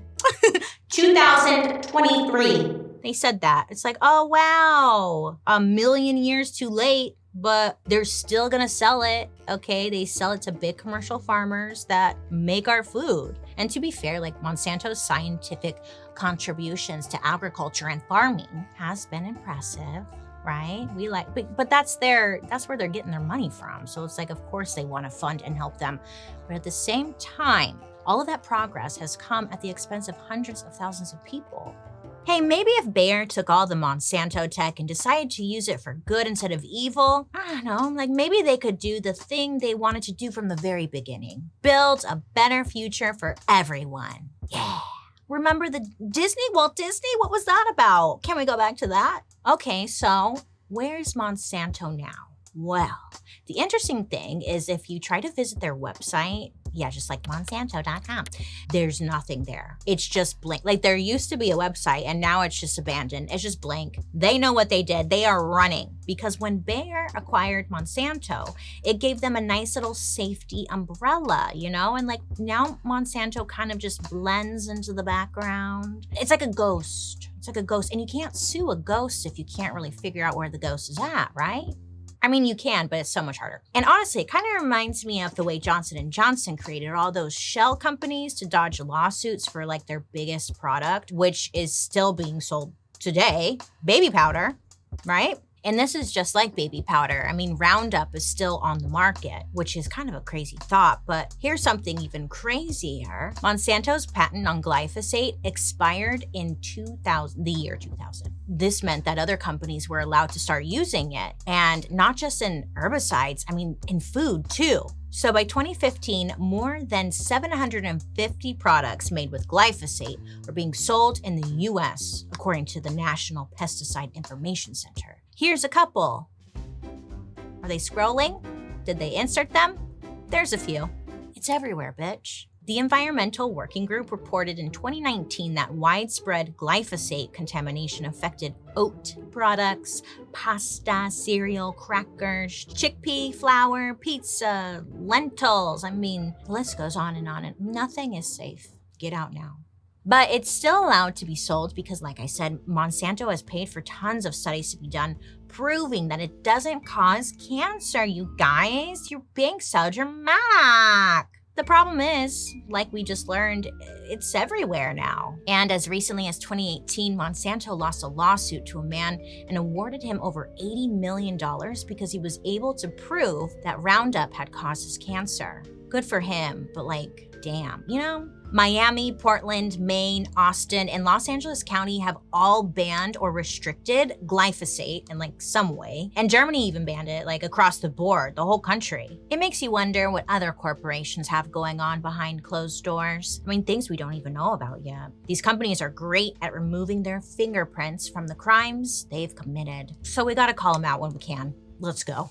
At the end of the day, no one has a crystal ball, right? Yeah, no, I don't know anyone. Well, there's a lady on my street who does, but I don't know what she's doing. Anyways, but no one could have seen Roundup doing what it did, except for Monsanto, right? Yeah, but the rest of us are fucked. At the end of the day, just remember, if it kills weeds, it's probably gonna kill us. Hope you have a great day today. You make good choices, and I'll be talking to you next week. Goodbye. Hi, friends. I hope you're having a wonderful day today, whatever day it is. Is it Wednesday? Is it Thursday? Maybe it's Tuesday. I don't know. My name is Bailey Sarian, and I'd like to welcome you to my study, where my friends hang out. And they don't talk to me, they just ignore me. And to my podcast, Dark History. Hi. This is a chance to tell the story like it is and to share the history of stuff, I don't know, maybe you never thought about, right? I didn't. So sit back, relax, and let's talk about that hot, juicy history goss. Okay, listen, last season, a lot of poop jokes showed up in our episodes, like too many poop jokes. I was like, you guys, the poop jokes, no more. But with that being said, I was sitting on the toilet a couple of months ago. You know, the commode, the porcelain throne fit for a queen. And it was that time of the month. I was bleeding. It was time to get my oil changed, as I said. It was not a good day for me. So I'm bleeding. I don't want to be there. I have the cramps. I got a headache. I'm pissed because why not? Nothing's going my way. So a lot of the times when I'm bleeding, I just keep the box of tampons next to the toilet because, look, it's going to be here for a while. I'm going to be using that shit, right? Convenient. I could grab it. It's right there. Awesome. So I'm doing my business. Grab a tampon out of the box, as one does. I'm kind of just sitting there. And I look at the tampon, and it has like a message on it on the wrapper, on the outside. It was like motivational words. And I was like, oh, okay, cute. And I was reading it. And it said like, you go, girl. I was like, okay. I'm not even kidding about this one. It said, stretch yourself. That one I had a follow-up question with, but okay. And then it also said like, kill it. Like, it was just, look, it was like little fortune cookie messages, but on the tampon. And the reason I'm saying this, well, first of all, I was triggered. I was like, what do you mean? Like, what the hell is this about? Who is this helping? Okay, this is not, I don't feel motivated because of my tampon. I just ruined a full set of Egyptian cotton bed sheets. I'm not gonna reach for the stars because my tampon told me to. No one was like, yeah, my life sucks. But then I read that tampon wrapper and I really turned it around. Tampons are complicated. Anyways, so what I'm getting at is that I got myself on Google, as I do. That's how I Google. And I looked up, like, who the hell made these tampons? Because fuck these tampons. All of them have these stupid little motivational speeches on them. And like, what the hell? Who did this to me? Bet you some old man thought it was a good idea. And sure enough, the corporation behind them was not great, not shady. I mean, like, this wasn't even the worst thing they've ever done. It was far from it. And now, you know, I love talking about shady companies. I mean, we've done it a lot here. So much that if I ever disappear, we have multiple suspects. Okay, that ain't gonna stop me today. Because the subject of today's episode has been linked to some seriously dark stuff. I mean, they've been allegedly exposing babies to toxic chemicals and allegedly taking advantage of America's elderly people and motivating us with our tampons. Welcome to the story of Johnson & Johnson, a family company. Oh, to circle back to the tampon that said stretch yourself, it was a sport tampon, so I'm pretty sure that they were trying to say, like, motivate you to stretch before working out, but what a weird thing to put on a tampon. Stretch yourself. Anyways, back to Johnson & Johnson. So our story starts all the way back in the 1800s. Robert Wood Johnson was born in Carbondale, Pennsylvania in 1845. When he was 16 years old, the American Civil War broke out. Yay! And now Robert was too young to pick up a bayonet and fight, but his older brothers got involved fighting for the North. While his brothers were off in a battle, young Robert got into an internship at his uncle's pharmacy in New York. And this is when he started experimenting with something called plaster. Plaster is basically a sticky mixture that starts wet and hardens when you spread it on something. Sounds kind of hot. You can mold it to any surface. It's kind of like paper mache. Yeah, it's like when you make a piñata. Think of it like that. So what the hell is Robert doing with it at a pharmacy? Well, the plaster that Robert was playing with isn't for the workplace piñata. It's actually medical plaster. Oh yeah. It's a special type of plaster which was great for covering cuts and wounds on the body, or even used to apply medicine directly on the wound and keep it there so the wound itself would heal. So plaster would come in very handy during and after the Civil War, because at the time, one of the best ways to stop an infection from spreading to the rest of the body was to amputate. Just cut it off. No arm. Because doctors at the time didn't really understand germs. Remember? We had this conversation before. Germs, they didn't know. What? What's that? Germs? I don't know her. And they don't know how to stop them. So they would just cut people's arms off and stuff. You got a bullet wound stuck in your thigh? Well, sorry. Bye, leg. You will be missed. And the doctors were very good at this. So good that they could complete full amputations in under 3 minutes. Yeah, 3 minutes or less, you could get rid of your arm. You know what else takes 3 minutes? Rice-a-roni. The San Francisco treat, you perv. Anyway, people were kind of sick of their only choice being to chop off their limbs. Like, there has to be a better way, right? Right? And this is where young Robert has a light bulb moment. He's like, what if I made a piñata? I'm just kidding. No piñatas were made. Remember that medicated plaster he's been like working with? Well, he was like, hey, this would actually be better than an amputation. And these people could probably keep their limbs and stuff. So Robert heads to New York City as a salesman, pushing his plaster and some other drug products. While on the Big Apple, he meets a pharmacist named George Seabury. And the two of them, I guess they just really hit it off. They're giggling, they're sharing feelings, they're braiding each other's hairs. Living, laughing, they're loving. And so the two of them are like, you know what? We are so great at being friends. We should go into business together. So they do. And the year is 1873. And you know what they say? You should never go into business with your friends. Actually, I think I heard that once. I don't know if actually I've ever heard that. But you probably shouldn't. Right, Joan? I want to go in business with you. You're a diva. Oh, shit, we're in business right now. Oh, fuck. Anyways, I'll tell you.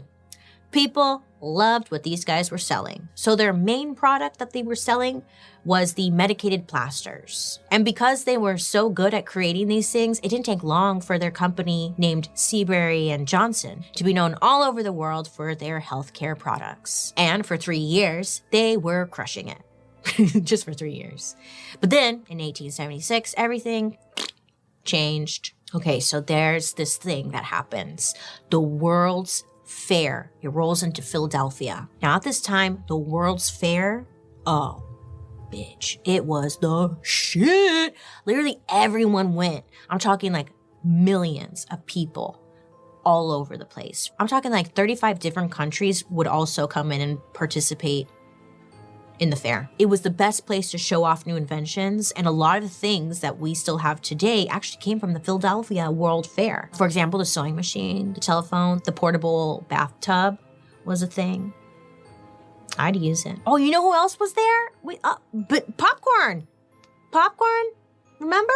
I remember. Popcorn made an appearance there. So yeah, the Philadelphia Fair was a huge deal. And like, this was the place you wanted to be to share your product. If you were an inventor, oh, bitch, you had to go here, okay? So it was even like the largest gathering of doctors in American history. Johnson and Seabury were like, we gotta go. It's gonna be a great place to network. I mean, there's a bunch of medical supplies there that people are selling. There's a bunch of doctors there. I mean, hello, it's perfect place to like meet, network, and sell his freaking plaster. So they go, they're doing it. They're making connections. They're researching. They're hanging out. They're getting popcorn. Johnson hears a talk given by a man named Dr. Joseph Lister. Okay, so this Joseph Lister guy, Lister changed the game when it came to surgery. He was he was like Jesus. Everyone was telling everyone that surgery should be sterile.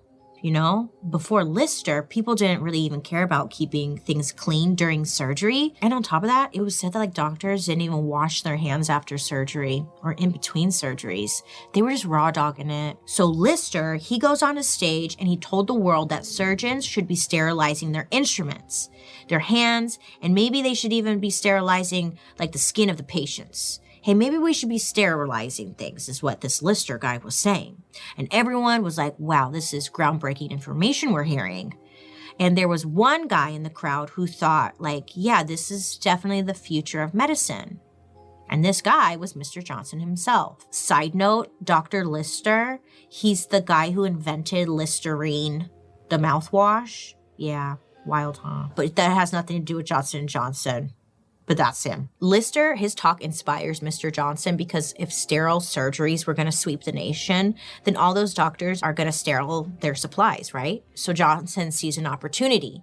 But tensions between Johnson and his partner Seabury, they started to they just were bumping heads. Seabury was like, let's stay in our lane and just do the plaster. And Johnson was thinking big. He's like, we need to mass produce these sterile supplies. Things started to get ugly. Johnson believed his partner was holding him back. The two can't agree on how to manage their company, so they break up. They go their separate ways. Goodbye. Well, this was actually a blessing in disguise because now Johnson and his two brothers team up and they decide to form their own family company. Oh, that's what they say. You shouldn't do a business with family. Well, this is a bad example. They're huge. Did you tell me that, Joan?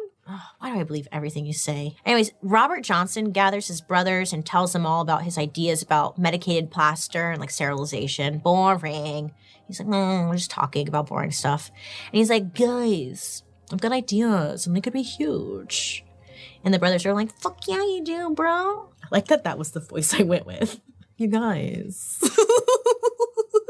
So in 1886, the three brothers officially go into business together and the world was introduced to the amazing, the magical, the fantastic Johnson & Johnson. But I have a question. This is one question. Why was it not Johnson & Johnson & Johnson? I think we know why. Johnson. It's too much. So Johnson & Johnson, they're official.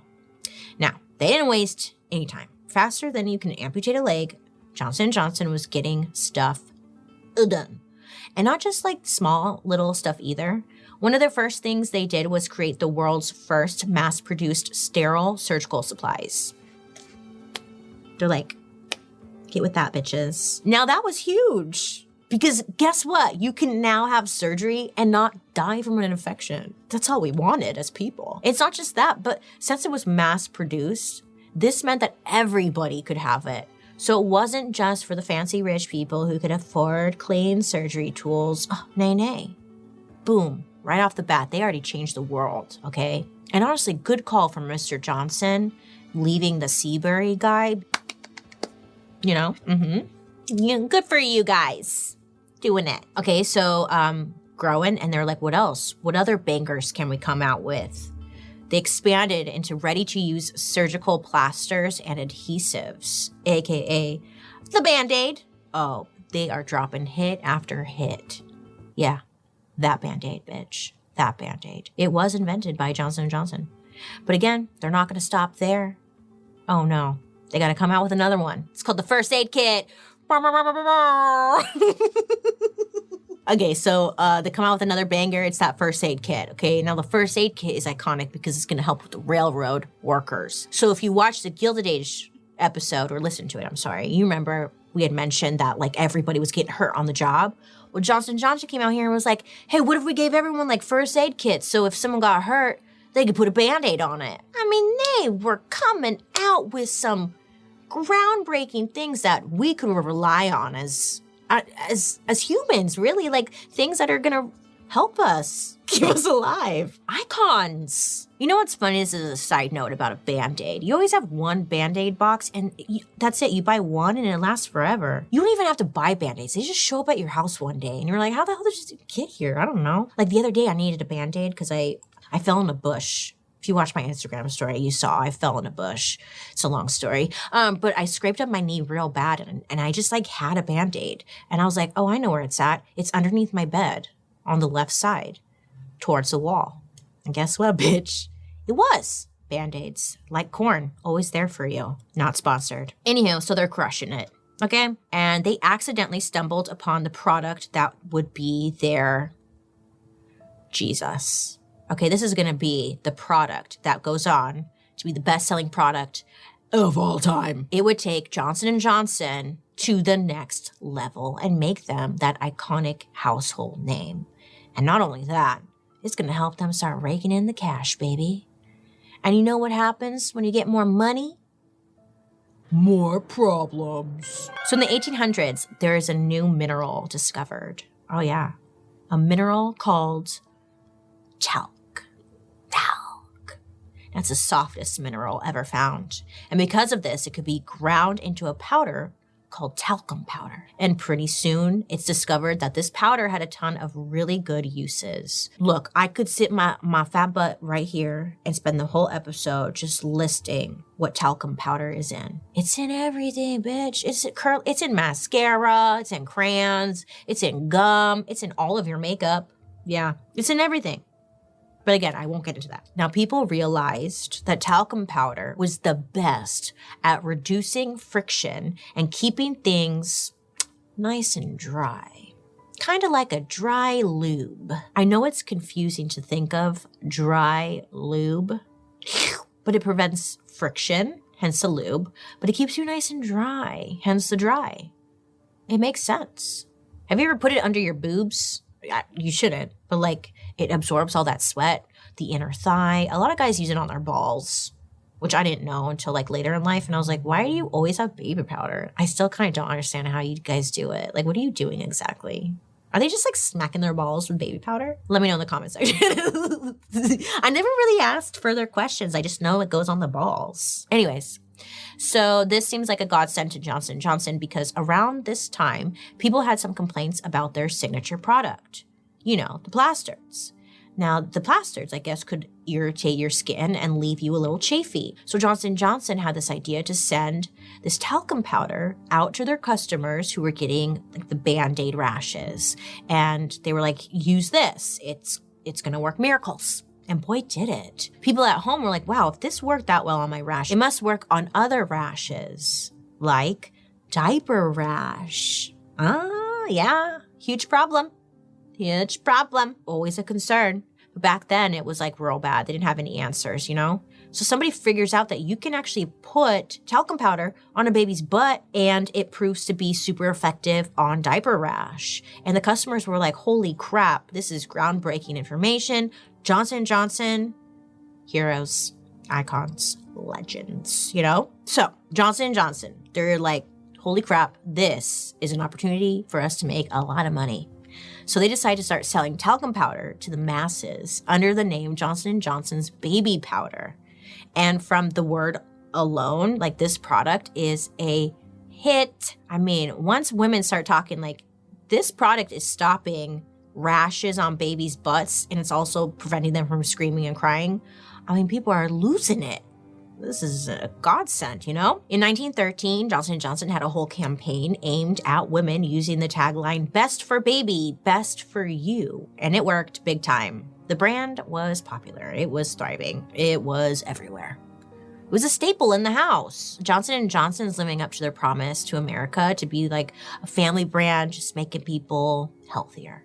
But lurking around the corner is a whole lot of drama, corruption, destruction, baby. Powder. Turns out the main ingredient, talc, well, she's been hiding some dirty secrets. So, in order to have all the talc they needed for the baby powder, Johnson & Johnson had to mine it. I just imagine like Johnson & Johnson, like the guys, the owners, like out there mining. Yeah. But they're not doing that.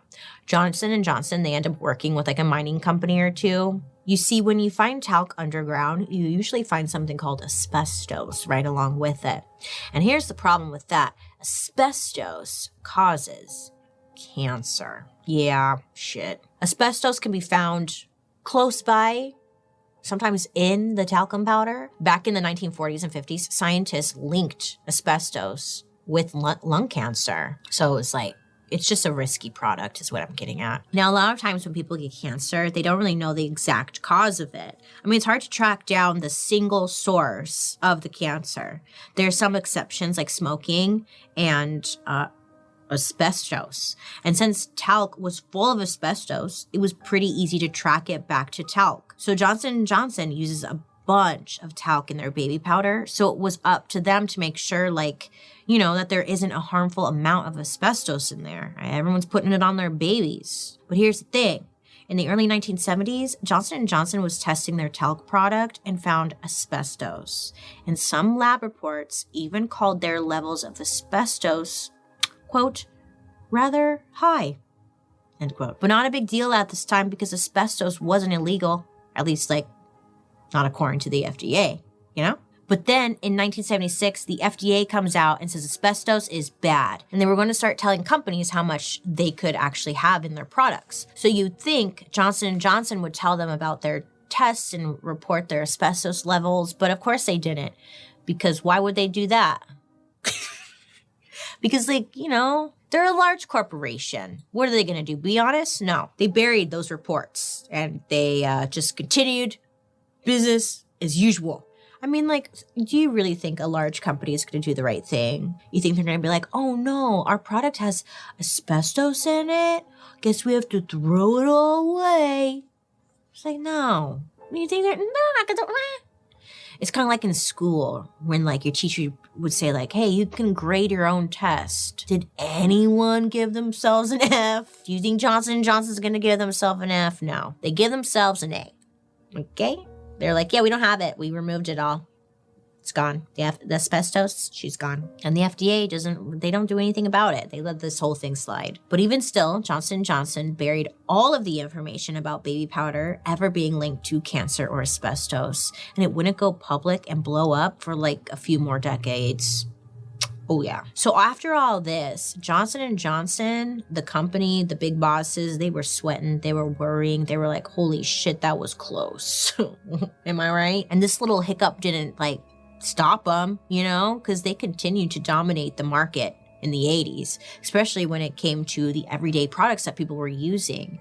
And another one of their products that was selling out everywhere, not only the baby powder, right? Tylenol. Oh, shit, yeah, Tylenol. Oh, I love that shit, man. I take it when I got a headache, and then I don't have a headache. It's weird. Okay? But Tylenol had been invented by Johnson & Johnson in 1959. Sure was, and it had ads everywhere, okay? One of their biggest ads was a commercial that described this product as, quote, the most potent pain reliever you can get without a prescription, end quote. It was something that's been there for us in our best of times and at our worst of times, and something most of us probably still use today. And Johnson & Johnson knew that. Johnson & Johnson knew that this was a staple in our household. They saw how much people love them, some Tylenol, and they decided to up the ante. So they came out with a new amazing product in 1976. What was it, Bailey? Tylenol Extra Strength. Hit after hit after hit, right? Okay. If that's what you say, well, good things can't last forever. And in 1982, something terrible happened. Something that would cause tens of millions of Americans to empty out their medicine cabinets and swear off Tylenol forever. Oh, yeah. I'm talking about the Chicago Tylenol murders. What is this, murder mystery makeup? Almost, but not really. Because it all started in a small town outside Chicago on September 29th, 1982. A 12-year-old girl named Mary told her parents she wasn't feeling too well. Her parents were like, hey, no need to go see a doctor. I got some Tylenol right here in my medicine cabinet. So they gave little Mare a few extra strength Tylenols, and Mary went to sleep. When her parents went to check on her the next morning, guess what? Mary was found in her room dead. Oh, yeah. All she had was the common cold. Like, what? How could this happen? It was a tragedy. And what was worse, nobody had any idea what the hell happened to Mary. Poor Mary. Over the next few days, 6 other people in the Chicago area died under mysterious circumstances, just like Mary. But it wasn't until the FBI got involved that this fact came out. All of them took Tylenol just before their death. And later on, it would be found out that these Tylenol pills, they were actually laced with cyanide. Yeah, poison. Okay? Someone was poisoning these people. Someone was aquataphoning these people in Chicago. I mean, you're probably wondering how the hell did it get in there? Did Johnson & Johnson know? What did they do?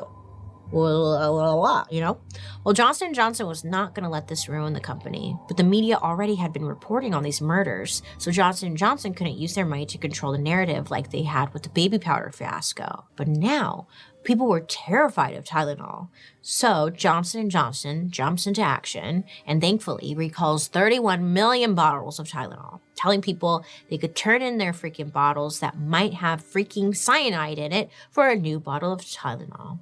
And most people were like, no, it's okay. Like, I don't want any more Tylenol. Thank you. Mm-mm. So the value of the entire company dropped by around $2 billion because of all this. Yes, with a B. $2 billion because people are afraid they're gonna die. Get over it, you losers. That's what they're thinking, Johnson & Johnson, not me. People were completely just losing faith in the Johnson & Johnson name, which honestly fair, right? So Johnson & Johnson knew that they needed to act fast in order to win their customers back. So they went to the people America trust the most. The media. Johnson & Johnson was like, excuse me, us? Poison? Pill? We would never. So Johnson & Johnson comes out and they got to put the blame on somebody, right? And they're like, we don't know how this happened, but we got to win people back. So what do? They go to the public and they're like, listen, everybody, this happened because there was a deranged serial killer who did it. That was their reasoning. They just pointed the finger at a deranged serial killer. So essentially, Johnson & Johnson's telling the people, it's some lunatic outside of their company who maybe was lacing the pills with cyanide. You know? I know what you're thinking at home because I was thinking it too. Wouldn't someone notice if their Tylenol bottle was opened and messed with? Well, the answer is no, because safety seals weren't invented yet. So Johnson & Johnson actually takes full advantage of this. They restore everyone's faith by inventing the tamper-proof seal. Seal, you get it? Come on, that's funny. I thought of that. Anyways, they come up with the tamper-proof seal. You know, that silver foil paper? It's over the bottle, the top of the bottle. You have to stab it open with a knife or something because it's childproof. And you're like, I'm not a child, but I can't get any of this open. That thing. So that was invented. It makes people feel safe. Makes consumers feel safe. And to everyday people at home, Johnson & Johnson seemed totally in control of the situation. They handled it well. People felt safe again. And after a rough couple of months, they were back on top. They had spent $100 million in PR and was on their way to getting their good name back. And honestly, that was the best $100 million they could have spent because quickly, Tylenol was, once again, America's #1 pain reliever. It really worked for them. Anyway, bummer end to the story, though, because the FBI never found out who put the cyanide in those Tylenol bottles. If the killer even existed, right? Although, plot twist, as recently as September of 2022, the case actually got reopened, and they're taking a look at an old suspect. Should I do a murder mystery makeup on this? Let me know. Thank you. Anyways, but they never caught anybody, and no one even knows if there was a killer. We'll see. Oh my God. I just had an idea. I just had a light bulb moment. Okay, because recently in September of 2022, this was reopened, right? Didn't Johnson & Johnson just have a big lawsuit happen? What if they're reopening it as a distraction? Because they're going through another lawsuit currently. They've been going through lawsuits. I'm gonna get murdered by Johnson & Johnson. Or Nestle. Or Coke. Or the Banana Republic people. I'm on everyone's hit list. So this wouldn't be the last time Johnson & Johnson was put under the microscope after someone died using their products. And this time, the people who were affected, Grandma and Grandpa. Not Grandma and Grandpa, leave them out of this.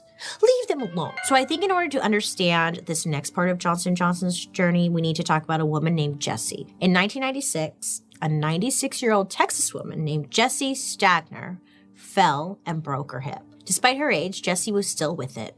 And even though she had begun showing signs of early dementia, her son was like, she's in great shape. You know, she's doing so well. Anyways, after the fall, Jessie was taken to a nursing home in Austin, Texas, and things just took a turn for the worst. Even though her hip, she fell, remember? Hurt her hip. Her hip's doing better, but Jessie was acting really, really strange. And suddenly, she could no longer speak and she couldn't even move. And her son was saying like mentally, she was totally out of it and no one knew what was going on. So they asked Jessie's doctor. Now the doctor explained that it could be like some kind of normal side effect from some of the drugs that she was taking. Well, unfortunately, like things never got better. And shortly after, Jessie passed away from dementia, leaving her family devastated and wanting answers now more than ever. So her son asked the doctor again, like, what medicine were you giving my mother? And he told her that he was giving her a drug called Risperdal. And when Jessie's son looked into the medication, he was like, what? Because Risperdal says right on the package, do not give this to people with dementia. This was an antipsychotic drug used for people with severe mental issues. To Jessie's son, this wasn't making sense because she had no mental issues. But if this drug is sounding familiar to you, that's because there were allegations that Britney Spears' manager was grinding this drug up and sneaking it into her food to keep her quiet. I just had to throw that in there. Pretty hardcore. So when given to the wrong patients, the medication can cause people to just turn into vegetables and just not like be in control of themselves anymore. Some patients may even suffer difficulty breathing and swallowing, and it could even cause heart attacks, like the symptoms Jessie was showing. I mean, this was a serious drug only intended for patients who really needed it. So why the hell was a doctor prescribing it to someone who slipped and fell? I don't know. Well, actually, we all know why. For money. Thank you. Thank you. My job here is done. It's always fucking money. What are we going to do about that? We need to start brainstorming. Risperdal was a Johnson & Johnson drug.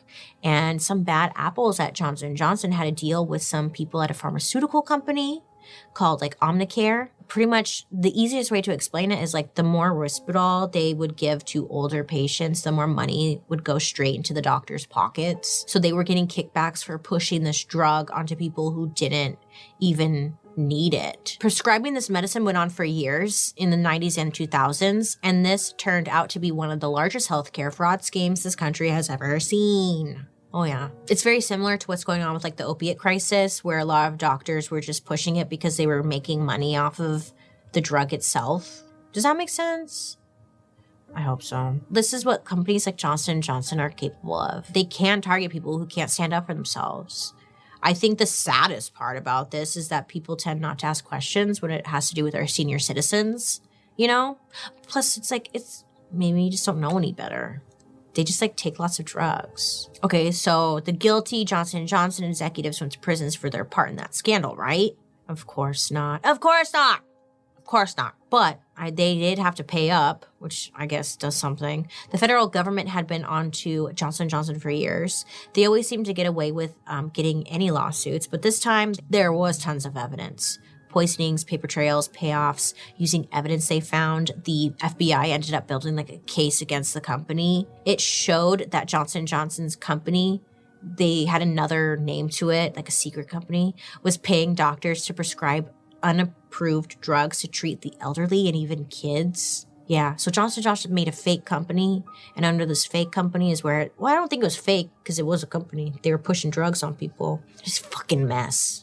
Okay, so the elderly and kids all over the country being put on drugs they shouldn't have been, just so some people can make some money. The evidence was so strong that in 2013, Johnson & Johnson, they just admitted guilt. They're like, yeah, we did that shit.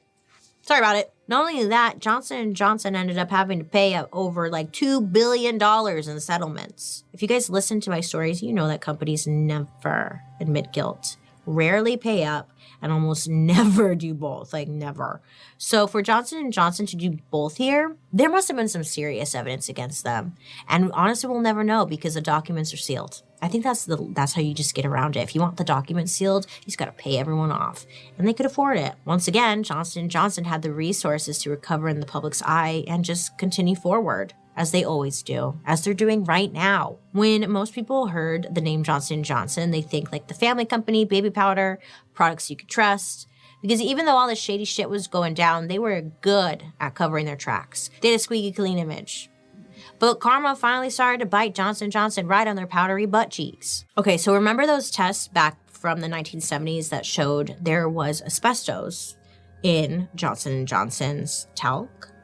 The one that they buried from the FDA? Oh yeah, so those come out in a groundbreaking article in 2016 and revealed to the public that certain people at the top of Johnson & Johnson knew about it for years, that their baby powder contained asbestos. I guess there were scientists there who tried to warn everybody, but their bosses just ignored it. We now know that Johnson & Johnson was testing their own products for asbestos, but their methods were a little questionable. Records show that the tests they ran for asbestos were purposely designed to fail. Asbestos particles are really small, and they can only be seen with high-powered, super fancy microscopes. And Johnson & Johnson, obviously, they got the money to get those things right, but they didn't. Instead, they bought some cheap-ass microscopes, so you couldn't see the asbestos.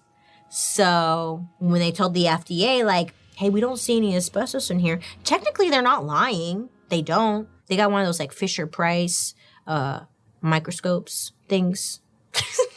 Johnson & Johnson being in charge of their own testing meant that they could make up their own rules, have their own loopholes, do whatever they could just do whatever they wanted. So they came up with their own test. They decided they only had to test 1 teaspoon of talc out of every 20 tons. Just so you guys really can imagine this in your brain. 20 tons is the weight of a full school bus.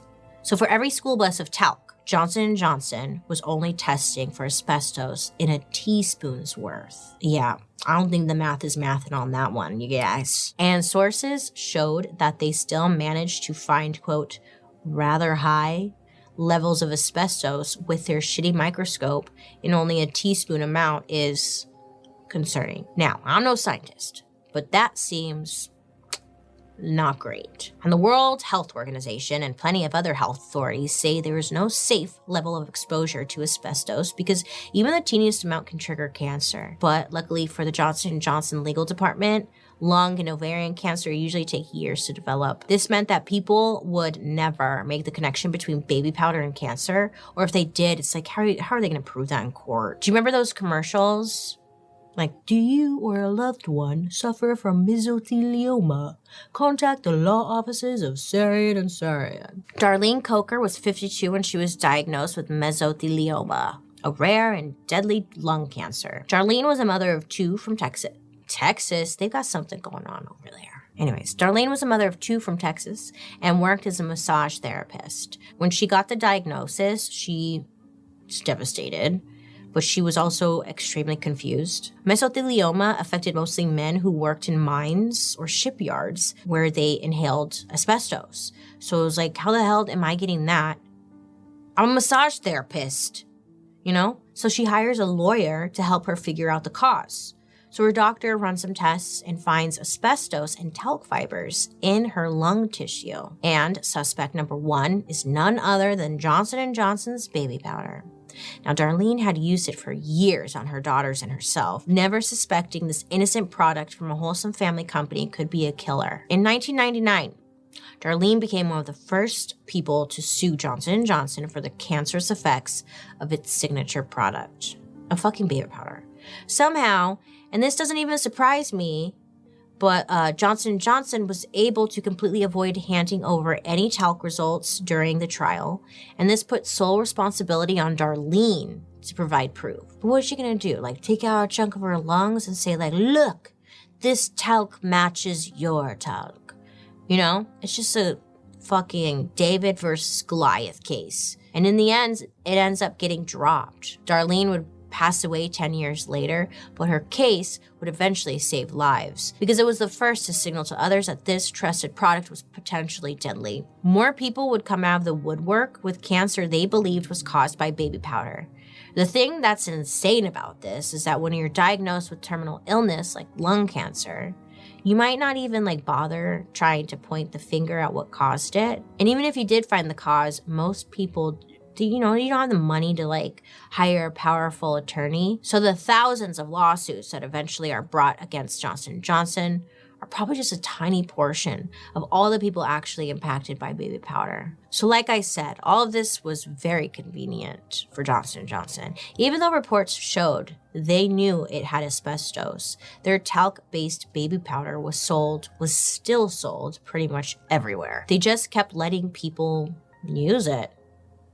I don't know how they were sleeping at night. By the early 2000s, enough evidence is gathered by all the different cases put against Johnson & Johnson and their baby powder. And in 2012, they were sued by 22 people who alleged that the powder caused ovarian cancer. Now, Johnson & Johnson ends up losing the case, and a jury awards $4.69 billion to the victims. Oh, shit. $4.69 billion? Oh, yeah. So you think, boom, case closed, right? Johnson & Johnson lost. Their baby powder is done. Their baby powder is canceled. We'll never see that product ever again, right? No, of course not. Why are we here? You probably actually have some baby powder in your house right now. I know it. Yeah, I just predicted it. Go throw it away right now. In an internal email, a Johnson & Johnson executive referred to its lethal-ass baby powder as the company's sacred cow, meaning it's what the company's most known for, so they couldn't possibly take it off the market. Yeah. Let people keep dying, they won't know. But its sales were starting to take a hit. So Johnson & Johnson had to do some quick thinking, okay? They did a little market research and discovered that 60% of Black women were using talc baby powder compared to just 30% of the overall U.S. population. So it's like they double down on their marketing. They go after who their biggest customers are. Johnson & Johnson goes around in Chicago handing out 100,000 gift bags containing powdered products at churches, beauty salons, barbershops, and other locations throughout Chicago. And they launch a radio campaign aimed at, quote, curvy Southern women.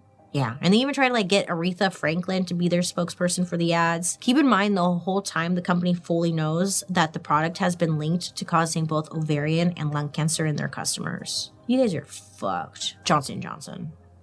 They're fucked. It was not until August of this year. Yeah, Johnson & Johnson was like, all right, we won't put talc in our baby powder anywhere, but not this year. We'll do it by 2023. Yeah. How is that legal? How is that okay? It's just I don't understand. I don't know, you guys. I really don't know. This story just makes me kind of sick because they know. And I don't know, it's 2023 and they're just now okay.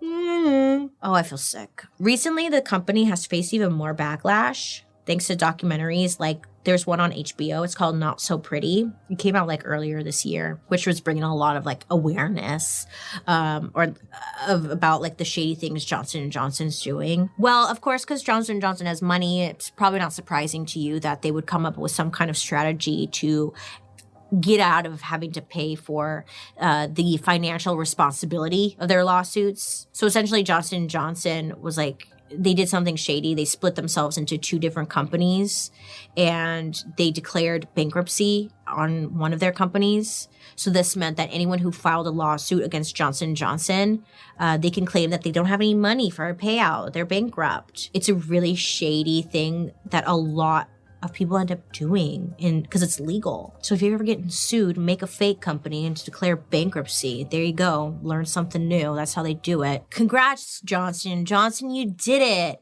You got out of having to pay for killing people. Congratulations. I hope you feel so good about yourself, you guys. Wow. We should get all of our baby powder and go to Johnson & Johnson. We should go there and just baby powder the shit out of them. Who's with me? So Johnson & Johnson started with some great ideas meant to actually help people and make the planet better.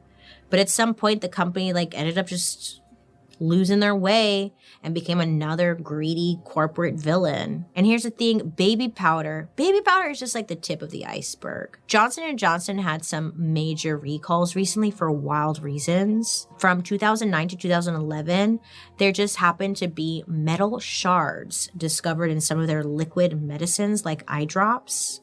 Yeah, freaking ouch. In 2010, they recalled hip implants because the metal that they were made out of was like poisonous. Yeah, awesome. And if you're a woman, good luck. Hope you have a good because their vaginal mesh product, well, it could pierce right through your organs, okay? The tool that they used during hysterectomies by surgeons, it was linked to spreading and causing uterine cancer. Awesome. Great. And here's the fun part. Even after all this, Johnson & Johnson's average profit over the last decade was $53 billion. That's because if one product goes down, they have hundreds of others to take its place. They've got everything from pharmaceuticals, skincare, medical devices. I mean, this company has made its way into every part of our daily lives and into our homes, whether we like it or not. So Johnson & Johnson has gotten away with a lot.